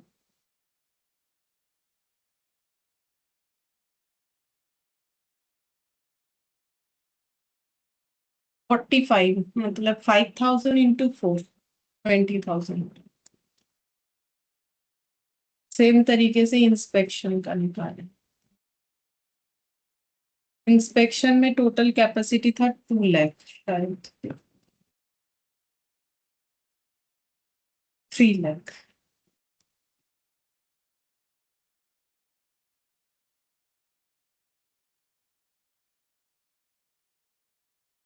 माइनस 3,500, 2,500, 3,000, 3,500, 2,500 और 3,000 इतना यूटिलाइज किया है। तो बाकी बचेगा अगर तो अनयूटिलाइज होगा @30 करके। तो ये हो जाएगा 3,000, 3,000, 6,000, 7, 8, 9,000। 9,000 माइनस करने से कितना? 1,91। अच्छा, मैंने एक चीज तो गलत लिख दिया, तुम लोगों ने नहीं, तो मैंने तो कॉस्ट लिख दिया, 10,000 लिखना चाहिए था, टोटल तो 10,000 इंस्पेक्शन है, मैंने गलती से यहाँ पर वो गलत कॉलम देख लिया इस वजह से। तो यहाँ पर टोटल कैपेसिटी तो 10,000 इंस्पेक्शन हो सकता है, नंबर ऑफ इंस्पेक्शन के साथ तो नंबर ऑफ इंस्पेक्शन माइनस होगा, तो 9,000, 10,000 माइनस 9,000, 1,000, 1,000 इंटू 30, तो 30,000। तो टोटल कॉस्ट आ गया of unused capacity 50,000, 50,000 unused capacity का कॉस्ट। अच्छा, और थर्ड नंबर पे बोला discuss the factor the management consider in choosing a capacity level to compute the budgeted fixed overhead cost rate. मतलब बोल रहा है कि कुछ फैक्टर्स का नाम बता दो, अगर कोई मैनेजमेंट जैसे अपना कैपेसिटी लेवल चूज करता है, ठीक है, जैसे कि मान लो यहाँ पर कैपेसिटी लेवल चूज किया है 50,000, यहाँ पर 10,000, तो वो जब चूज करता है तो कौन कौन से फैक्टर्स को दिमाग में रखते हुए करता है, ठीक है, ये हमें बताने के लिए बोला है। तो ये एक थियोरेटिकल क्वेश्चन है, तो ये देखो हमारे किसी भी क्वेश्चन के लिए एप्लीकेबल हो सकता है, इस क्वेश्चन के लिए है सिर्फ ये नहीं, ये एक जनरल क्वेश्चन पूछ लिया है कि अगर मैनेजमेंट अपना कैपेसिटी लेवल चूज करना चाहता है ताकि वो अपना budgeted fixed overhead cost rate निकाल पाए, ठीक है, क्योंकि जब तक ये 50,000 और 10,000 नहीं निकाल सकते हैं तब तक हम लोग कॉस्ट पर कॉस्ट ड्राइवर नहीं निकाल पाएंगे, तो इसमें क्या क्या फैक्टर्स कंसिडर होता है वो बताना, ठीक है। देखिए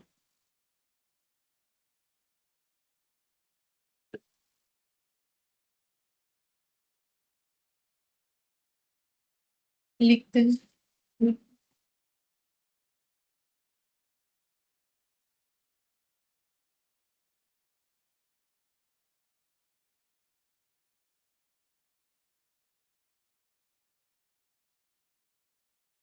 effect on product costing and capacity management, effect on pricing decision,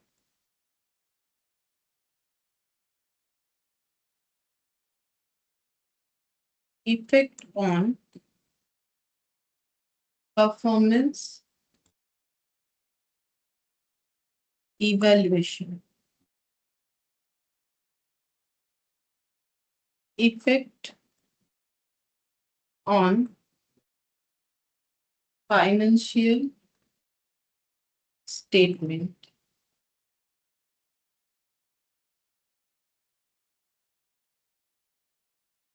regulatory requirement,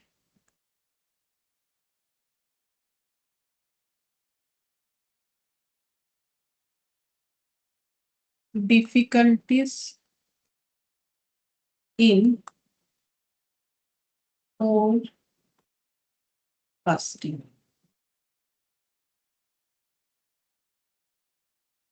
ठीक है।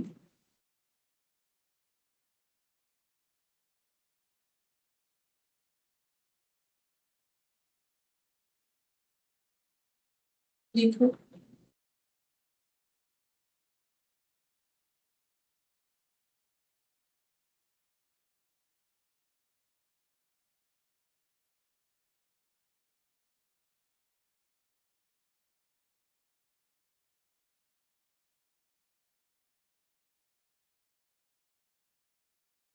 ऊपर लिख दो heading factors choosing capacity level, हम भी लिख रहे हैं factors choosing capacity level,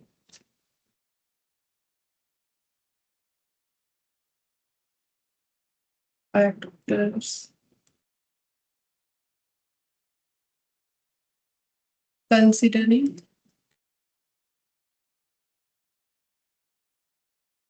considering choosing capacity level,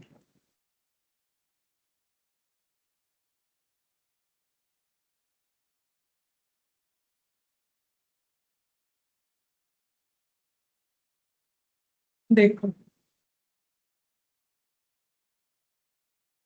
effect on product costing and capacity management बोल रहा है कि हमें ये ध्यान में रखना चाहिए कि जो हम लोग प्रोडक्ट बनाएंगे उसका कॉस्टिंग सही सही हो, क्योंकि कॉस्ट गलत हुआ तो फिर मार्केट में वो बिकेगा नहीं, ठीक है। और तभी मतलब हम लोग जो ये पावर का कैपेसिटी, टोटल कैपेसिटी इतना बोल रहे हैं, उसके हिसाब से हम लोग का 4 रुपीज आया। इंस्पेक्शन का जो हम लोगों ने कैपेसिटी सोचा उसके हिसाब से 30 रुपीज आया, क्योंकि ये total amount 2 lakh divided by 2 lakh by 50,000, 3 lakh by 10,000 करके ही आया है। तो अगर हम लोगों ने इसमें गलत कर दिया तो हम लोग का प्रोडक्ट का कॉस्टिंग गलत हो जाएगा। कॉस्टिंग अगर गलत हो गया तो मार्केट में सेल होने में प्रॉब्लम क्रिएट होगा, ठीक है। और हमें कैपेसिटी मैनेज भी करने का ध्यान रखना चाहिए कि हम लोग कैपेसिटी को मैनेज कर पा रहे हैं कि नहीं कर पा रहे, क्योंकि ऐसा तो नहीं है कि हम लोग कैपेसिटी से ज्यादा सोच रहे हैं या फिर उससे कम, तो अंडर यूटिलाइज होना भी सही नहीं है। और ओवर कर देते हैं तो भी उसमें हमारा कॉस्टिंग गलत आएगा। फिर उसके बाद बोला है प्राइसिंग डिसीजन, तो देखो उसी से रिलेटेड है। कॉस्टिंग जब तक सही नहीं होगा तो प्राइसिंग डिसीजन पे भी इम्पैक्ट आएगा। तो कॉस्टिंग को तो सही करना पड़ेगा और उसके लिए हमें सही कैपेसिटी लेवल चूज करना पड़ेगा। और बोल रहा है इफेक्ट ऑन परफॉर्मेंस इवेल्यूशन, तो परफॉर्मेंस को फाइंड आउट करने के लिए, मतलब परफॉर्मेंस कितना अच्छा हुआ है उसके लिए भी हम लोगों का ये फैक्टर्स कंसीडर करना पड़ेगा। क्योंकि देखो, अगर हम लोग गलत कैपेसिटी लेवल चूज करते हैं तो फिर हम लोग अपना परफॉर्मेंस को इवैल्यूएट नहीं कर पाएंगे कि हम लोग परफॉर्मेंस सही दिए कि खराब दिए, क्योंकि उसकी वजह से हमारा कॉस्टिंग गलत होगा। कॉस्टिंग गलत होगा तो प्राइसिंग भी गलत होगा, ठीक है। फिर बोल रहा है अगर परफॉर्मेंस, मतलब देखो अगर हमारा कॉस्ट गलत आया, फिर सेलिंग प्राइस गलत आया, तो पूरा फाइनेंशियल स्टेटमेंट में इम्पैक्ट आ जाएगा, ठीक है। और रेगुलरिटी रिक्वायरमेंट भी हमें ध्यान में रखना चाहिए, मतलब जो भी लॉ वगैरह है उसका, ठीक है। और फोरकास्ट करना उतना आसान नहीं है, ठीक है। फोरकास्ट करना तो डिफिकल्ट होता है, तो उस फैक्टर को भी हमें ध्यान में रखना है कि हम लोग जो फैक्टर्स या कैपेसिटी, जो कैपेसिटी लेवल चूज करें, जिस फैक्टर्स को कंसिडर करते हैं उसमें फोरकास्टिंग भी एक मेन पॉइंट हो जाएगा, ठीक है।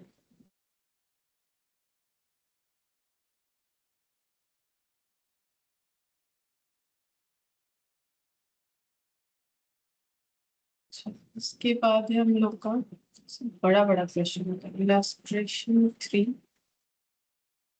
और ये तो और भी बड़ा है, मतलब है लेंदी बट आसान होता है, ये सब तो भी करने में काफी टाइम लगता है।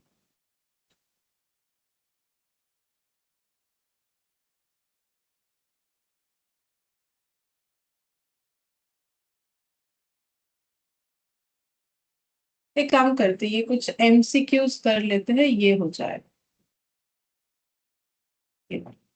A cost driver is an item of production overhead, a common cost which is shared over cost center, any cost relating to transport and activity which generate cost। बोलो कौन सा आंसर है?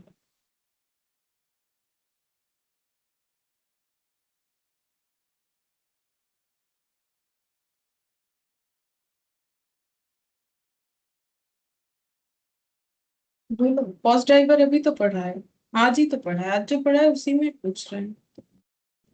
कॉस्ट ड्राइवर क्या है? जो हमारे वो ऐसा फैक्टर्स जो हमारे कॉस्ट को कम या ज्यादा करने में केपेबल होता है, हमारे एक्टिविटी के कॉस्ट को। तो क्या ये कोई प्रोडक्शन ओवरहेड है, या फिर ये कोई कॉमन कॉस्ट है, या फिर कोई भी कॉस्ट ट्रांसपोर्ट से रिलेटेड, या एक activity which generate cost?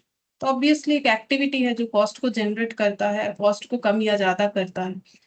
In activity based costing, costs are accumulated by activity using cost driver, cost object, cost pool, cost benefit analysis। बोल रहा है एबीसी कॉस्टिंग में कॉस्ट को जब हम लोग टोटल करते हैं तो क्या यूज करते हैं? यूजिंग, तो उसका नाम लिखवाया था कॉस्ट जब सारे, ड्राइवर। नहीं, कॉस्ट ड्राइवर तो वो फैक्टर है जो हमारे कॉस्ट को कम या ज्यादा करता है। जब हम लोग सारे कॉस्ट को एक्यूमुलेट का मतलब टोटल करते हैं, प्राइमरी और सेकेंडरी एक्टिविटीज को मिला लेते हैं, तब हम लोग उसको क्या बोलते हैं? Cost pool. कॉस्ट, ठीक है, उसको बोलते हैं कॉस्ट। ये हो जाएगा सी। अच्छा, फिर इसके बाद नेक्स्ट देखते हैं एक कॉस्ट ड्राइवर। कॉस्ट ड्राइवर क्या है? एक फोर्स है behind the overhead cost, is an allocation base, is a transactions that is significant determination of cost, all of the above। बोलो कौन सा होगा? कॉस्ट ड्राइवर क्या है? तो पहला बोला है कि एक फोर्स है जो ओवरहेड के कॉस्ट के पीछे काम करता है, मतलब बेसिकली ओवरहेड का कॉस्ट कम या ज्यादा होगा, उसका जो फोर्स है वही कॉस्ट ड्राइवर है। तो ये तो सही बात है।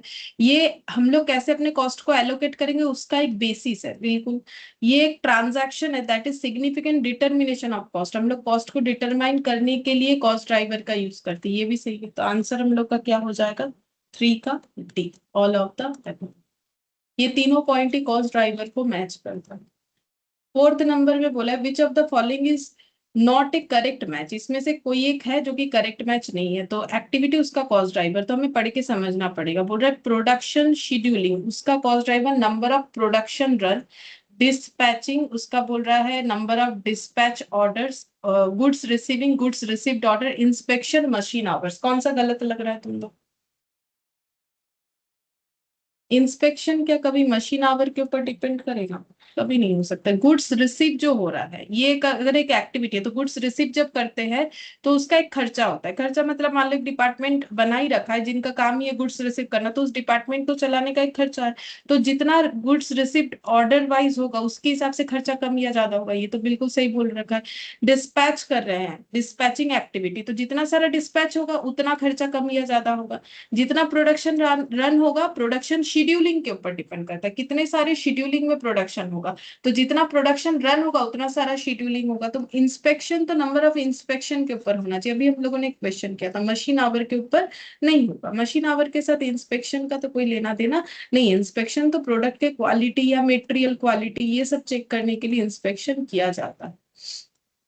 अच्छा, अब नेक्स्ट देखो, बोल रहा है transactions undertaken by support department personnel are the appropriate cost driver, find one which is not appropriate। बोल रहा है इसमें से कौन सा appropriate नहीं है। बोल रहा है the number of purchase, supplies and customers order drives the cost associated with new material inventory, WIP and finished goods inventory।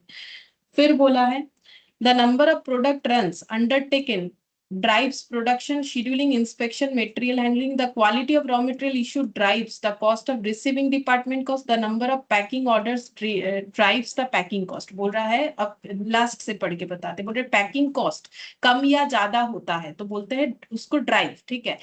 Packing cost कम या ज्यादा होता है पैकिंग कितने सारे नंबर ऑफ पैकिंग ऑर्डर्स हो रहा है उसके ऊपर। तो ये तो सही है, पैकिंग कॉस्ट पैकिंग ऑर्डर के ऊपर ही होगा ना, कितना सारा पैकिंग करे उसी पे हमारा पैकिंग कॉस्ट बढ़ेगा या कम होगा। बोल रहा है कि क्वालिटी जो है रॉ मटेरियल का जो हम लोग इशू कर रहे हैं, बोल रहा है यानी क्वालिटी इंस्पेक्शन, इसको ड्राइव कौन करेगा? कॉस्ट ऑफ रिसीविंग डिपार्टमेंट, जो डिपार्टमेंट मटेरियल रिसीव करता है क्या उसके रिसीविंग नंबर ऑफ रिसीविंग के ऊपर डिपेंड करेगा कि मेरा क्वालिटी का खर्चा कितना? वो तो क्वालिटी चेकिंग के ऊपर करेगा। तो फिर ये जो है ये गलत दिख रहा है मुझे।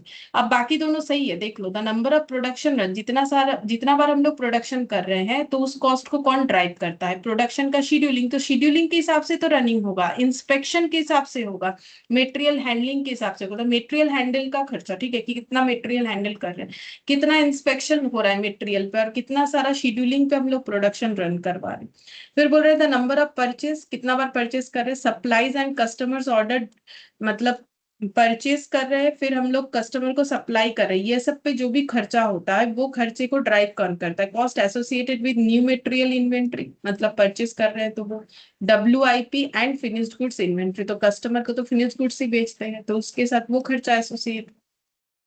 तो आंसर सी हो जाएगा। फिर बोल रहा है steps in ABC. ABC costing को परफॉर्म करने का क्या क्या स्टेप्स होता है? Identification of activities and their respective cost, बिल्कुल।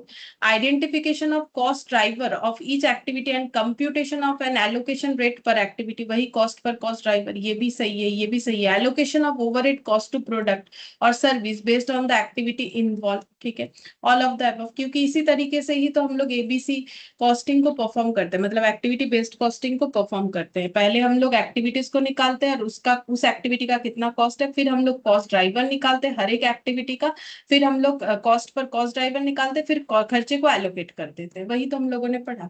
फिर 7th का बोला है कि कौन सा बेनिफिट नहीं है एबीसी का। बोल रहा है accurate cost allocation, improved decision making, better control on activity and cost, reduction of prime cost, ठीक है। तो इसके साथ क्या लेना देना, वो तो ओवरहेड का खर्चा, प्राइम कॉस्ट को रिड्यूस करेगा, ऐसा कोई बेनिफिट थोड़ी होगा एक्टिविटी बेस्ड कॉस्टिंग यूज करने वाले से नहीं, बस हम लोग का ओवरहेड का खर्चा प्रॉपर तरीके से डिस्ट्रीब्यूट होगा। तो एक्यूरेट कॉस्ट एलोकेशन होगा, इम्प्रूव्ड डिसीजन लेने में इंप्रूवमेंट आएगा, क्योंकि अगर हम लोग सही कॉस्टिंग करेंगे तो हमारे लिए इंप्रूवमेंट तो आएगा। Better control on activity and cost, cost और एक्टिविटी पे हमारा बेटर कंट्रोल रहेगा अगर हम लोग ये मेथड फॉलो करते हैं तो। फिर 8th नंबर में बोला है the steps involve for installation of ABC for in a manufacturing company including the following steps except. तो बोल रहा है कि अगर हम लोगों को अपने ऑर्गेनाइजेशन में एबीसी मेथड लगाना है तो हमें क्या क्या स्टेप्स फॉलो करना पड़ेगा। बोल रहा है फंड बोरो करना है, feasibility study, building of necessary IT infrastructure and training of line employees, strategy and value chain analysis. तो बोल रहा है कि कौन सा मैन्युफैक्चरिंग कंपनी को स्टेप्स लेना पड़ेगा इसमें से, लेकिन एक ऐसा स्टेप्स है जो जरूरी नहीं है कि लेना पड़े, जैसे कि बोरिंग फंड, फंड बोरो करना है, ऐसा एबीसी मेथड हम लोग फॉलो करेंगे तो हमें फंड बोरो ही करना पड़ेगा, ऐसा कौन सा नेसेसिटी है, ऐसा तो नहीं।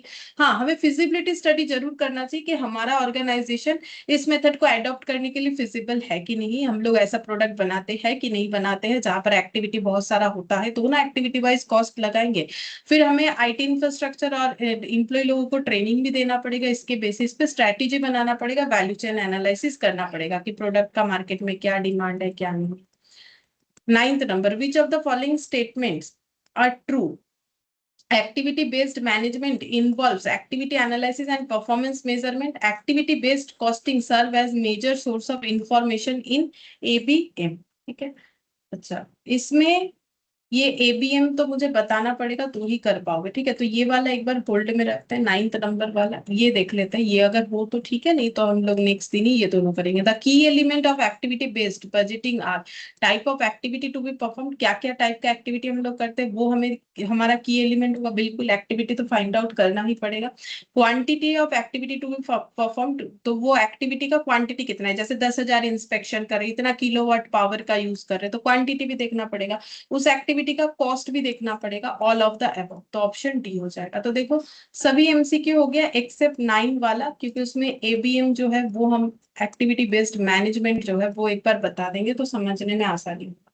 तो ये 9th के अलावा बाकी एमसीक्यू हम लोग का हो गया। ठीक है, और बाकी 2 क्वेश्चन आज हम लोगों ने किया है। ठीक है, फिर आज हम लोग इतना ही करते हैं, बाकी नेक्स्ट क्लास में करें।